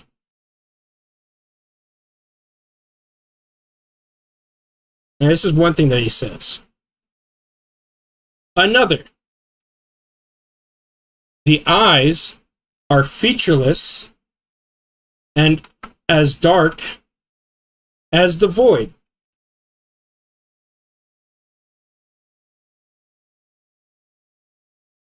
And guess what? They also like to, they're also very comfy in cocoons.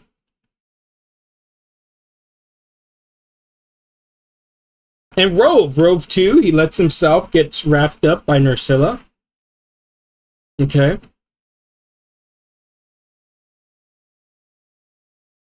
And also, it's been established by both the keepers and the woodwoods that they have served Riveria as water purifiers.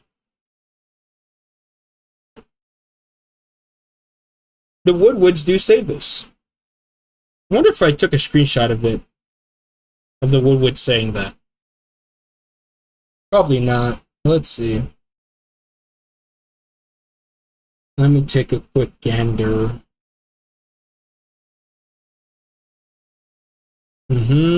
Dogmazios.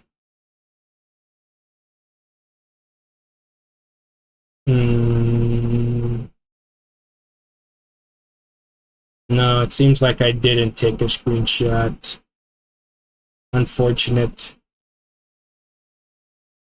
Alright. Alright. So yeah.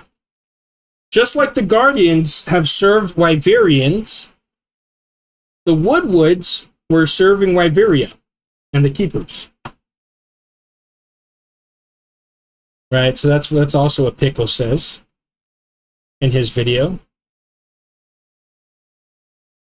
So let's put that right there.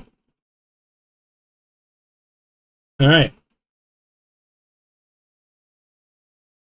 He also, yeah, he makes it a point that the people of Wyveria were very keen on creating purpose-built life forms once they were able to harness the genetic power of Wilk. That is just true.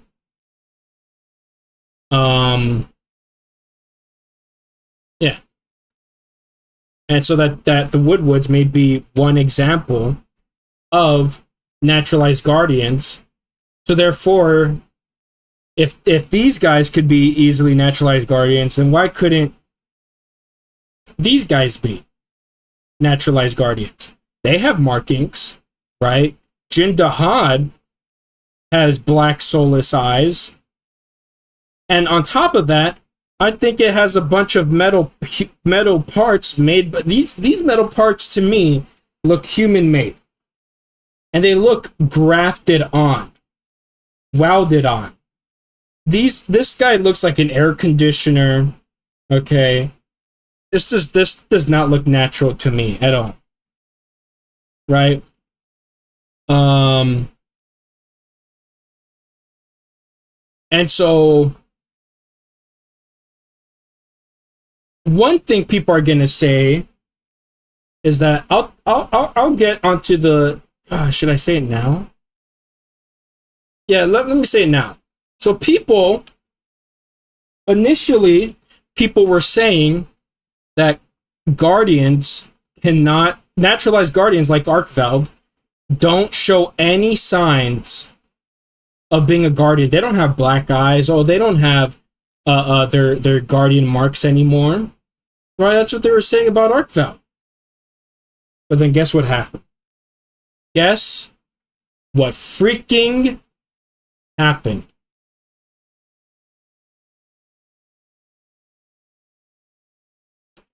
There's a title update. Or a partial title update. What monster was added to Wilds?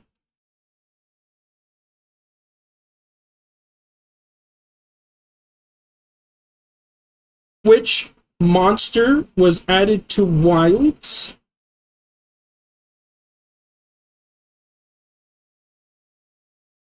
Arch-tempered Arkveld. This proved everybody wrong. Okay, not everybody, but this proved, okay, yes. It proved everybody wrong who said that naturalized monsters stopped showing guardian traits after they naturalized. Because Arch-temper Arkveld literally does that.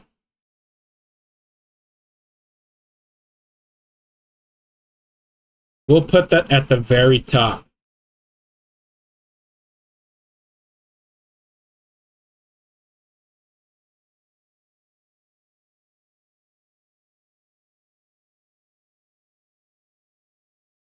Okay. AT Arkveld proves that naturalized guardians are more than capable of showing guardian traits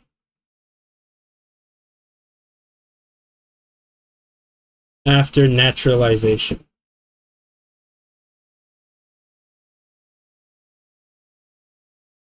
Or just guardian traits.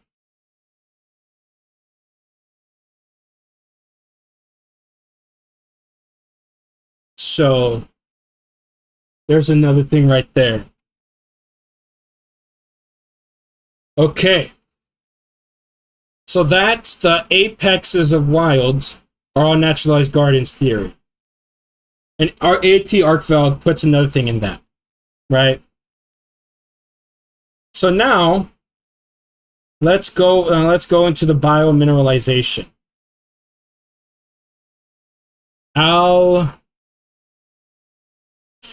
Do I want to move this? Yeah, let's move this up. Screw it. Alright. There you go, put that up there.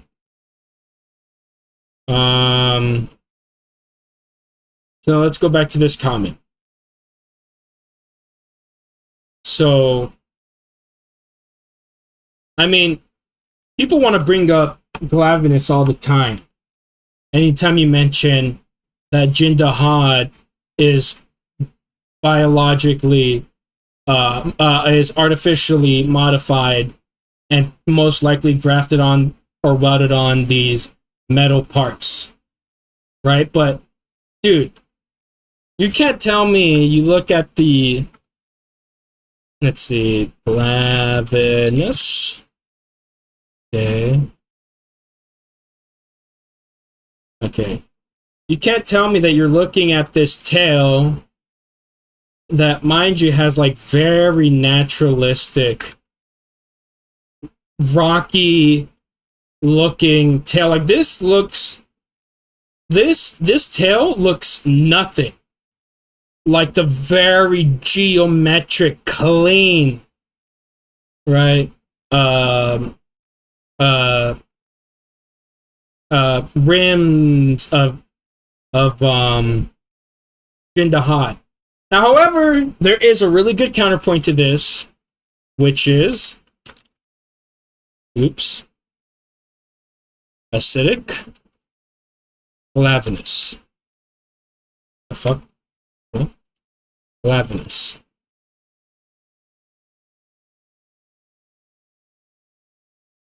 Acidic Glavinus does come really close to being the main counterpoint against this.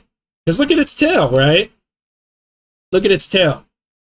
However, despite this, you can still see there's still like a lot of natural shapes going on here. Whereas that it's more so that it's this edge that's been sharpened out to be really flat and smooth. But even then, it still has all these scratches on it.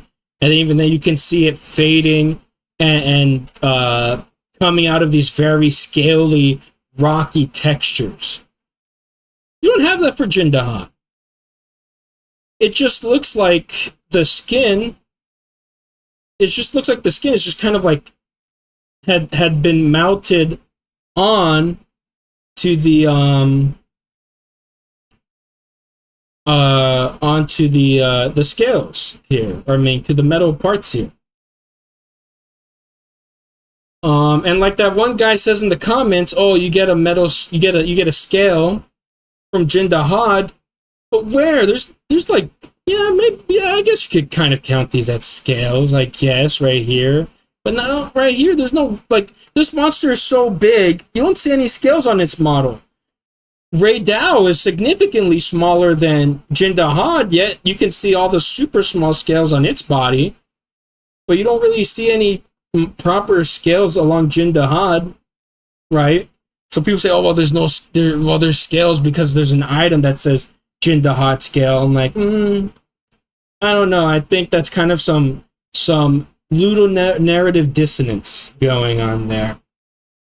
Or by scale, it might mean a piece of the metal there. Um, Val has my internet died. Yeah, I feel you. My headphones keep disconnecting, so I'm just trying to listen to music. All right, let's see. Also, Jin Dahaad in the Woodwoods having dark eyes without being guardians isn't too out there because they might have it like some real animals that just have non-black parts of their eyes behind their eyelids, like how you can see the white of a cat's parts normally. So that is fair. That is fair. However, I don't think we ever see Woodwoods like with their let's see, what are the parts of the eyes? Parts of the eyes. I don't think we ever see the sclera. There we go. That's the white part of an eye. I don't think we ever see the sclera of a Woodwood. I don't know if you guys can prove me wrong. I don't think we ever see the white part of a Woodwood's eye.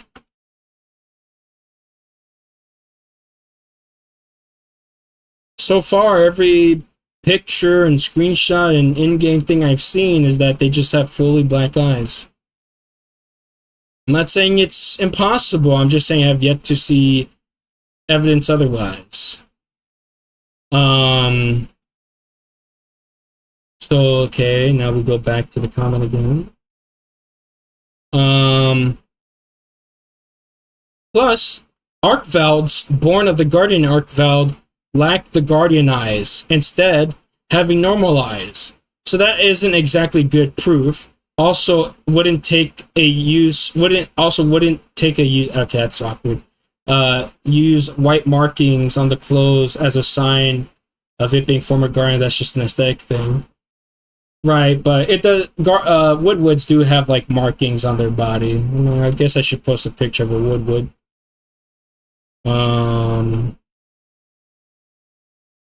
Wood. Here we go. It's not a lot. I'm sure there's a better screenshot out there of the Woodwood. Here we go. What does the back of them look like? Here you go. It's nothing crazy, but still. Don't they have like markings on the back of them? I don't know. They kind of do if this plushie is anything to go off of.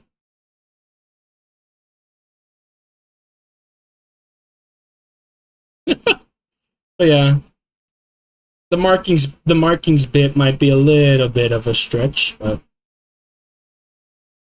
all right. So what else does the comment say? And again, we already proved that naturalized guardians can definitely show guardian traits because of AT Arkveld. Alright. Let's see. I don't think it's true, especially when you look at Arkveld and see this. Could Jin Dahaad would be modified by Rivera? Maybe, but by X-Guardians, sketchy at best. So that's one thing, right? So biomineralization. We know that Glavenus eats let's see, Glavenus smelts or eats ores that eventually goes to its tail. Let's see. Ooh. Yeah, I trust the Monster Hunter wiki. So according to the Monster Hunter wiki, Glavenus can store the waste products shaved off by the blade. Let's see, how does it? Let's talk about its tail. Forearms. Let's see, what about its tail? Tail. His tail. Okay, here it goes.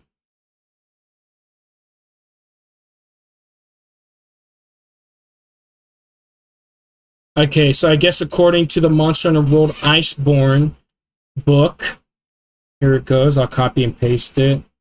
Glavenus. Okay, juvenile. Here we go. Juvenile Glavenus spent a very short time with its mother before setting out into the world to search for ore veins. to grow its tail with. So there you go. We already know. So let's let me copy and paste that here.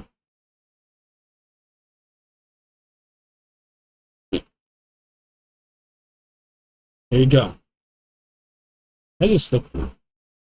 Oops.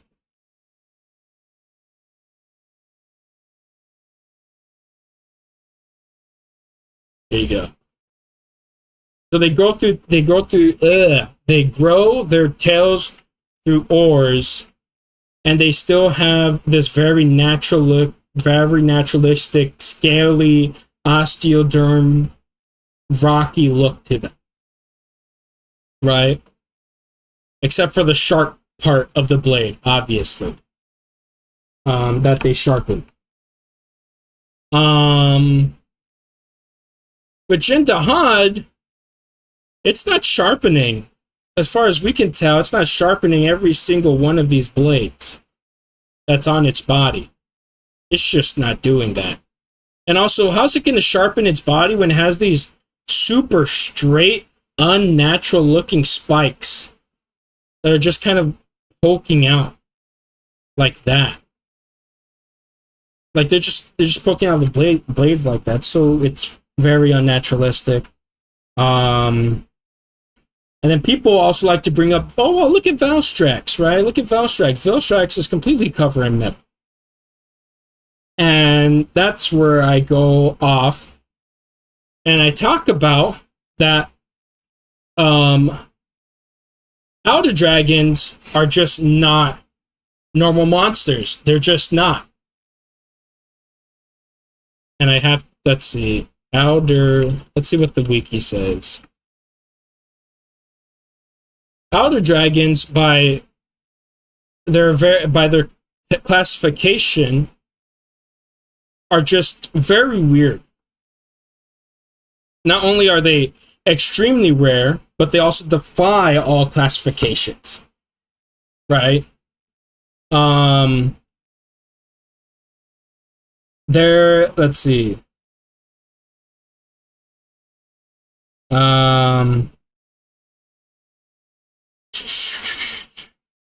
Let's see. Yeah.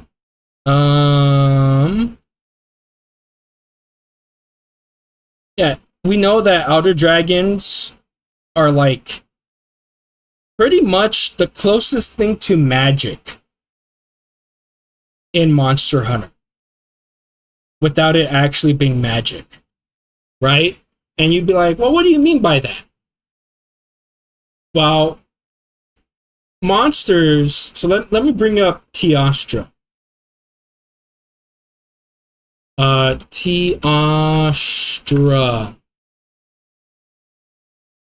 behavior. And then I think it's sulfur? Does it eat sulfur? No. Powder? Eat? Let's see. Let's see, explosion. Okay. The outer dragon's mane grants its regal appearance and severe. Okay, the mane allows Teostra to maintain its body temperature, aids in the storage of its explosive powders, and protect its neck from attacks. Okay. Yeah, so we don't know where like Teostra gets its powder from, right? That's like one thing about it, but also like let me just get the most obvious thing, and it's that outer dragon resonance. Here we go, outer dragon resonance. The fact that is that outer dragons, through some magic bullshittery, can talk to people, right? That is just a fact. That is just a fact.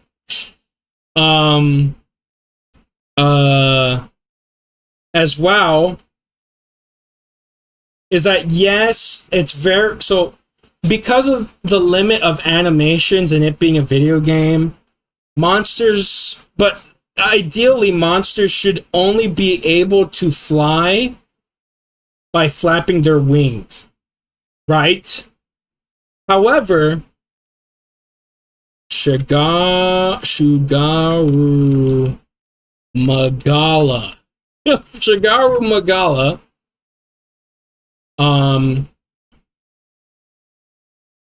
Yes, it shows in, like, I can show you in the Sunbreak cutscene that it does flap with its wings. However, it also just floats and poses midair without flapping its wings at all. Just stationary. This, like, just for like a good couple of seconds. So this monster doesn't even need to flap its wings to just float in the air.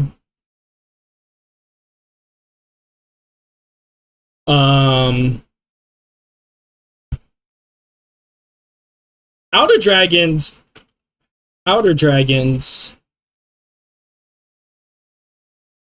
are the closest things to magic in the franchise without being magic. So when people say, oh, well, look at Valstrax, it's covered in metal, right? It's like, this is a damn near magical being. And so you're gonna look at me dead ass in the face and tell me that because Valstrax is covered in metal, therefore Jin Dahaad, that's not an outer dragon, that looks like it has man-made metal on it, is normal? Because an outer dragon is covered in metal pieces in it? Mind you, Valstrax's wings make no sense. And the way they move make no sense.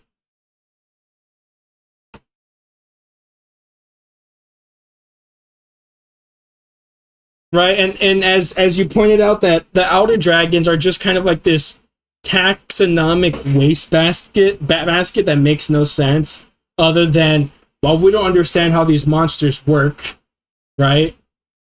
Which is still to my point, that outer dragons, even in the lore of the games, make no sense, and that they do magical bullshittery like dragon resonance, outer dragon resonance, right? So, yeah, so things like Valstrax don't apply. Like I said, you could make a case for acidic glavenus, but this is the part of its tail that it sharpens the most, and Jin Dahaad is not going around sharpening every individual blade on its body and then having these little bits stick out of it. It's just too unnatural. It's just too yeah, it's just too unnatural. Let's see, what was my other point here? And so I guess I could just talk about how, right, that we know Guardians were made to serve Riveria.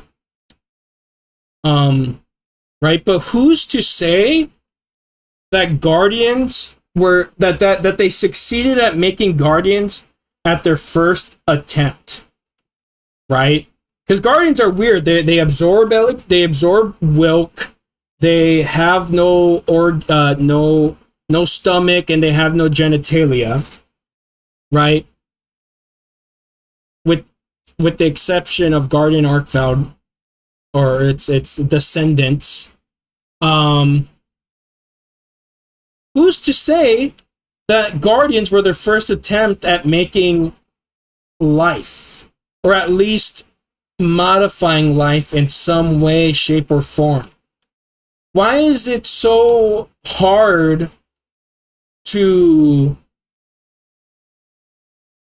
to think that Jin Dahaad was one of, if not Wyveria's first attempt at making guardians. That at first they just, instead of this being born of a cocoon, I mean, we don't know. It might as well can be. We don't really get a whole lot of insight into this animal's like ecology and it's how it's born and stuff like that. Plus, where do we see, think about it, where do we see this monster?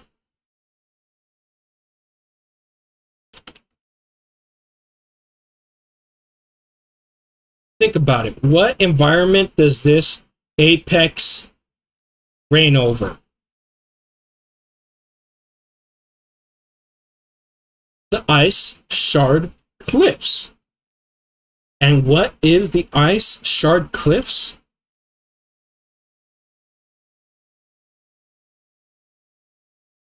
Well, it's not much different than the ruins of Wyveria's map. This is all pretty much a town. All pretty much a city.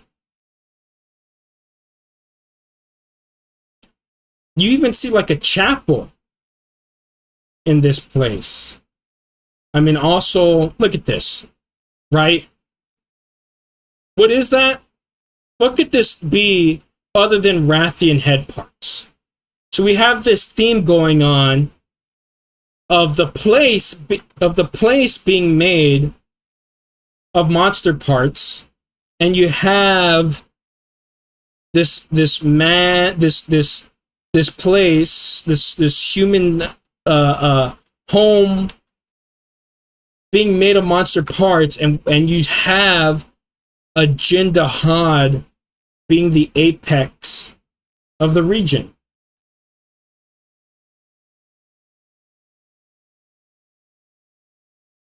Where is the Ice Shard Cliffs church? No, chapel maybe? Here we go.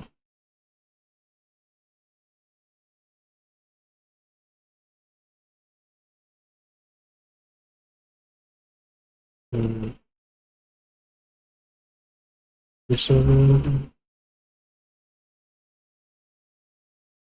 Right, like this is the apex. This is the apex. You're fighting in a frozen wasteland, right? Like this is all human stuff. And you got this metallic looking monster that looks like it's been fused together with all these parts. And you're telling me like there's no, you don't see the connection here? You don't see this whole connection of artificial life and taking advantage of nature, right? With all these Rathian carapaces here. And this is the apex of the region. Like, there's a thematic connection.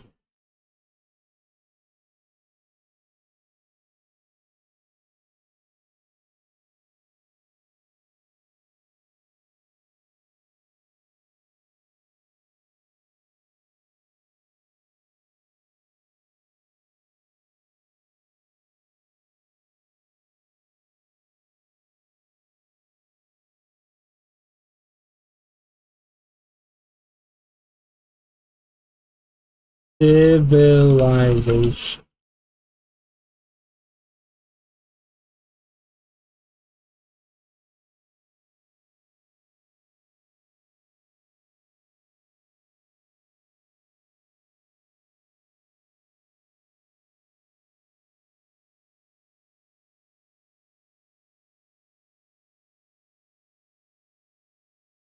Like, and Jin Dahaad, with all its metal bits and pieces, kind of blends in. Like, look at all these bits and pieces, all these like rods, all these like straight,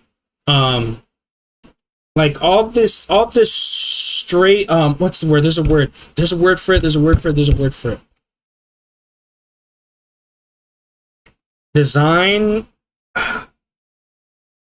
There's a word for it. Shapes, I guess. It's on the tip of my tongue. But look at all these straight lines. All these straight lines everywhere. Straight lines, straight lines, straight lines, straight lines, straight lines, straight lines everywhere in the man-made structure. And what does Jin Dahaad have? Look at that. Look at that. All this poking out of its body. And it matches its man-made environment.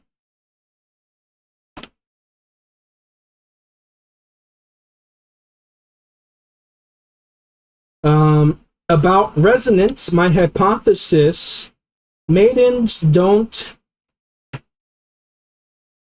actually say when Naru and Bushi communicate. They are in this hypnotic state because of their electromagnetic powers that affect them. Well, so I mean, I do think that there is like some sort of I think what's happening for me is that the girls aren't saying one-to-one of what Nara and Ibushi are saying. What I think is going on here is that the animal, I don't think these animals, I mean, it could be entirely possible, right? That they could be as intelligent as humans, like how elephants and orcas are on our planet. But it's more so that what they're saying is an interpretation and not just a one-to-one. It's more so of like an interpretation of what their thoughts and instincts are. That's what I think is happening. Because also there's the quests, I don't know, I guess in Freedom or in Dose, where some guy who's possessed by a white fatalis is like, thank you, Godzilla Kaiju, I am crazy, and I'll continue to keep cooking. Is that there's this guy possessed by white fatalis that is like assigning you quests. So so Rise isn't the first time apparently where they play around with the idea of outer dragons using people as a vessel. Right? And there's that whole theory of the diva being a vessel for white fatalis too, right? Give me a second, let me drink some water. Let me drink some water. The fuck?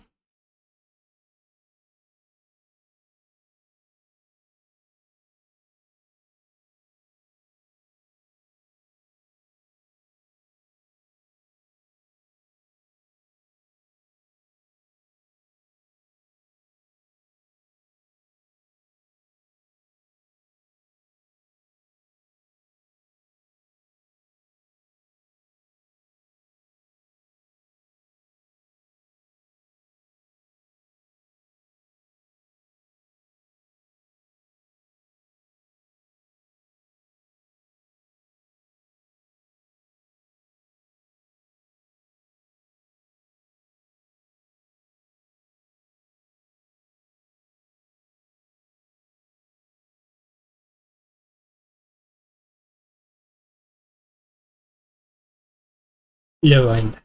Okay, let's see how my mic sounds. Testing? Testing? Yeah, I still sound good. Okay.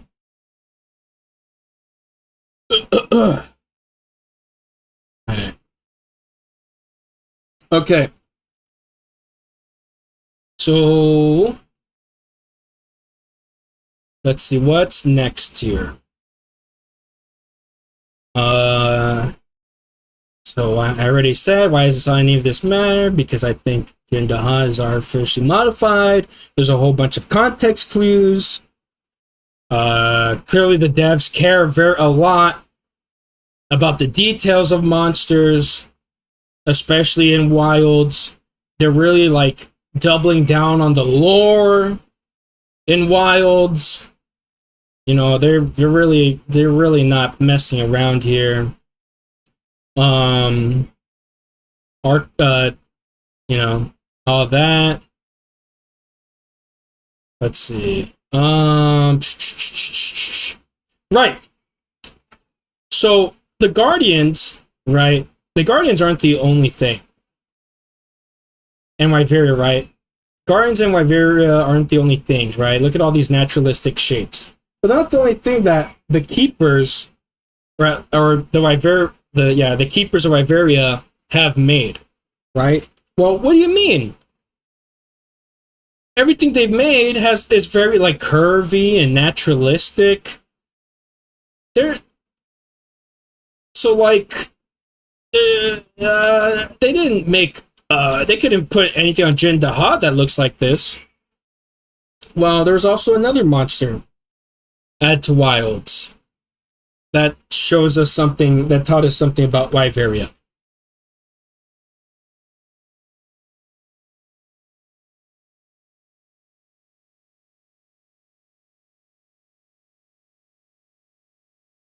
And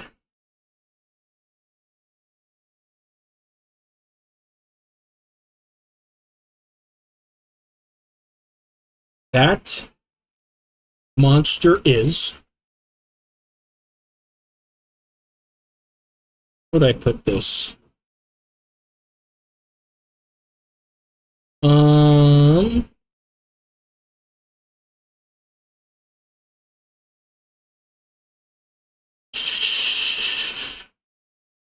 Okay.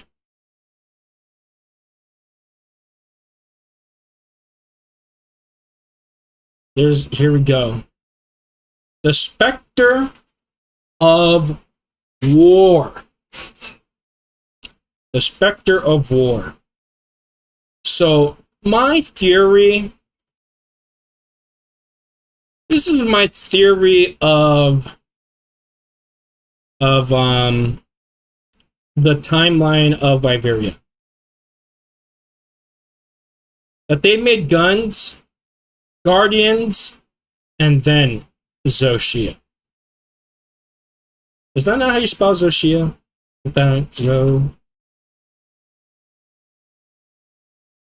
Okay, I guess there is no H. I don't know why I keep putting an H at the end.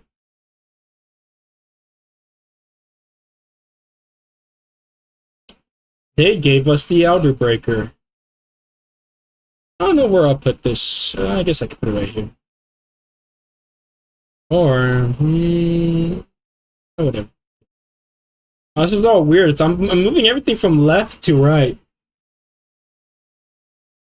Put it right here. Why not? Alright. Move this over here. Alright. They gave us the Elder Breaker.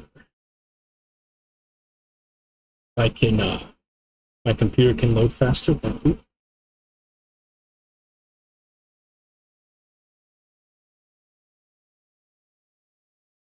Man, now where do I even start with this thing, man? Where do I even start?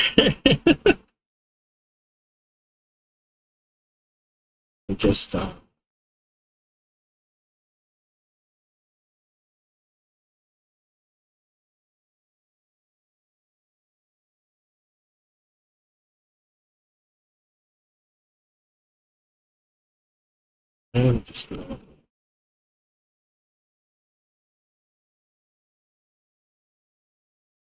so yeah, we know that Wyveria was doing a lot more than just Guardians.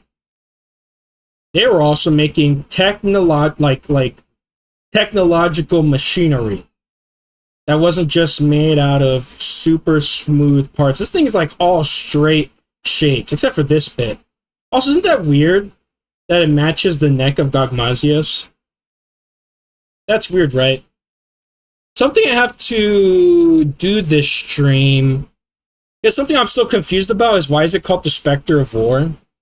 Is it just because it goes after gunpowder? I don't know. If one of you can help me with that, that'd be great. Can I get like a side view for this thing? I guess not. Okay. So now I wrote, let's see. So my idea,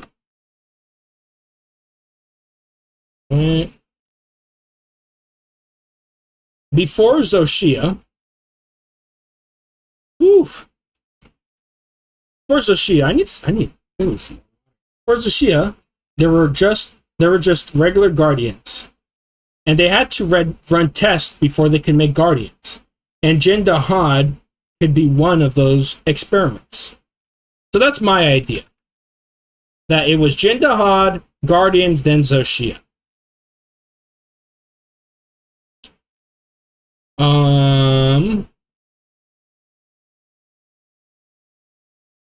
Okay. Here it is. And then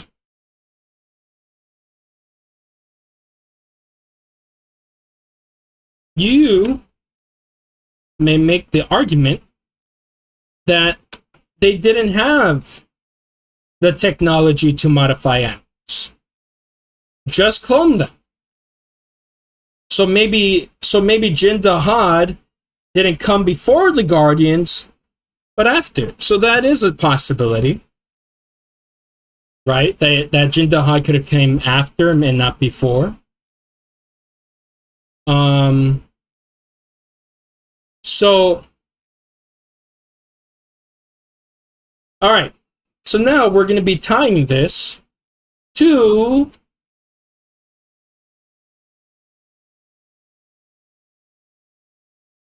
the dragon torch.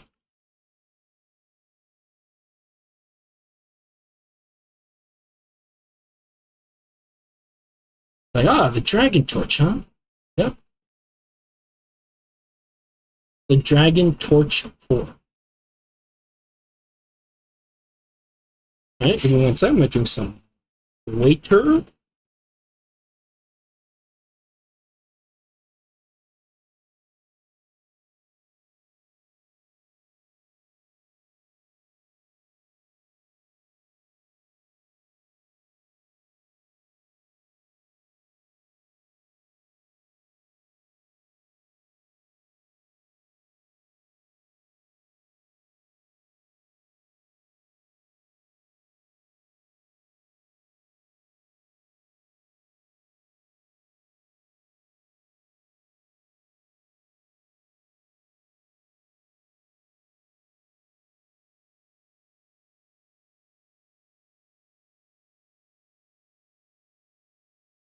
Okay. Now we're going to tie this back to the dragon torch. Do I want to save the rest of this for part 2 because my voice is starting to die?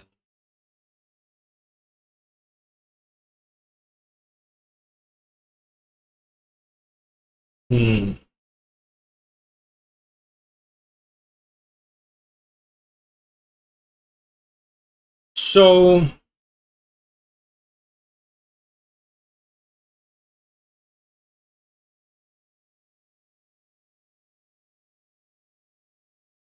I guess. Okay, let's see how long I can go before my voice dies on me. I said I didn't want to go from left to right, but here we are.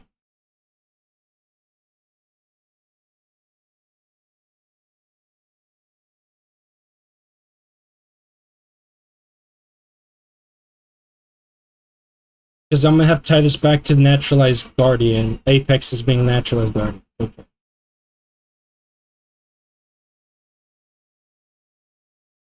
All right. The dragon torch. So, basically, I already said that Jin Dahaad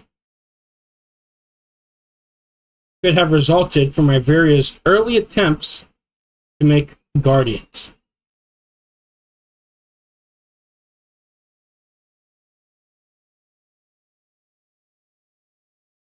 Right, and where am I going with this? So,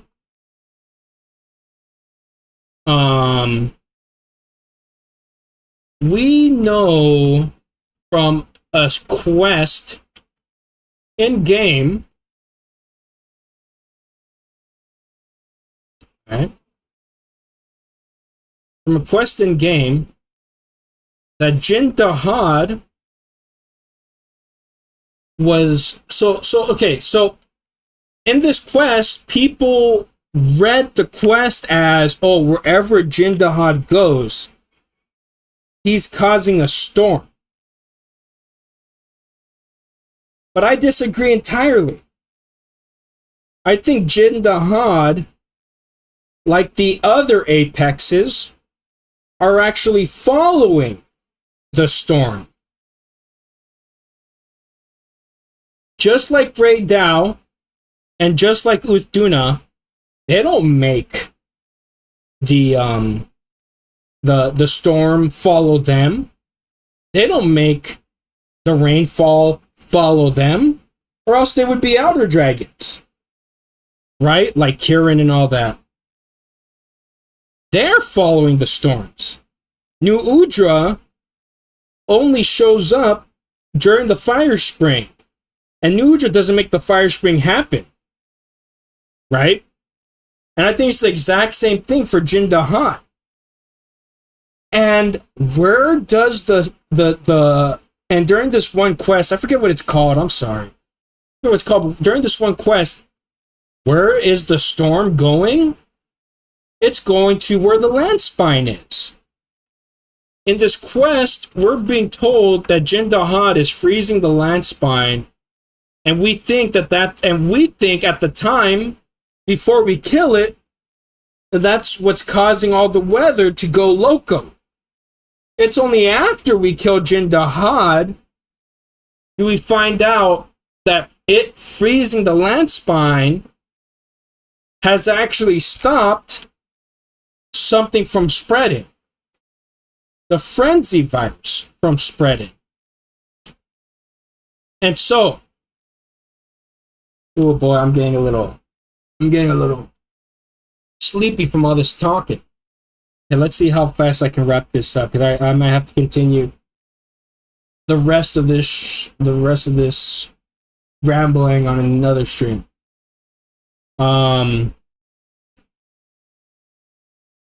There's this theory that the dragon torch itself is alive. That the dragon torch itself is conscious, or that at least it acts like kind of like a brain. And that the apexes kind of act as white blood cells. Because it was Jin Dahaad that was freezing the land spine to prevent the frenzy virus from spreading it. But how could the frenzy virus spread in the land spine if the dragon torch isn't alive? Well, then there you go. We just answered our own question. This all has to be alive in one way or another, because the frenzy virus infected it. And so, just like how the brain can send signals to white blood cells to help stop something from happening, right? Like, hey, something is wrong. The dragon torch sent a signal saying, hey, send the storm over here to the land spine so Jin Dahaad could freeze it and stop the frenzy virus from spreading. And I think I also saw something along the lines of that the only reason why Arkveld was going crazy in the first place, or Guardian Arkveld was going crazy in the first place, was because it got infected by the frenzy virus. That's a possibility, right? Because we know Gorgal is in the game. And that's super cool, seeing that it actually plays a role in the story.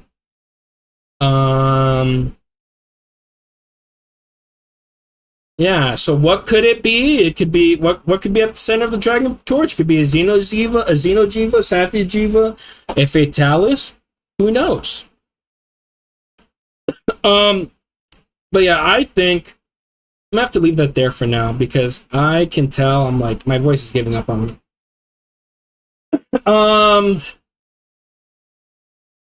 But yeah, this is where we started. And so yeah. I think I'm definitely gonna have to do another stream about this. I don't know, may or may not be tomorrow. We'll have to see. We will have to see. Is there any last questions, comments, concerns you have for my psychology here, my brain, before I end the stream?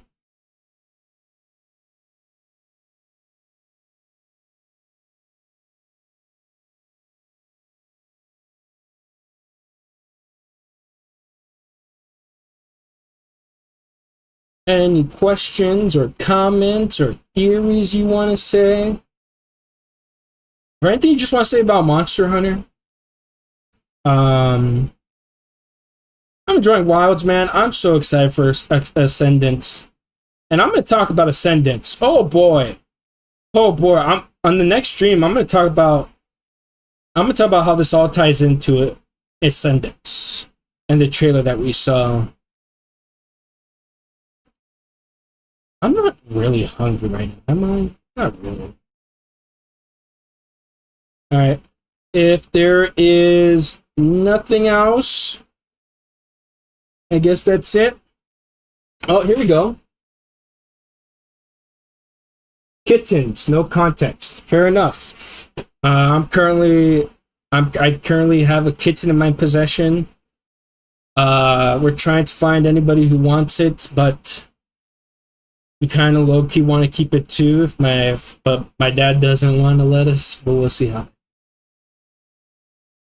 Poor thing, its eyes keep getting closed shut because it has an eye infection. So many. Gosh, it just has crazy like boogers on its eyes. It was like we found that thing in the trash.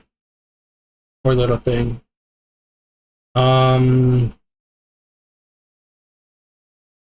It's cute and has energy. Alright. God, I might if I plan I don't know if after all this I would plan to turn this all into a video. I would have to pay somebody to edit this all down.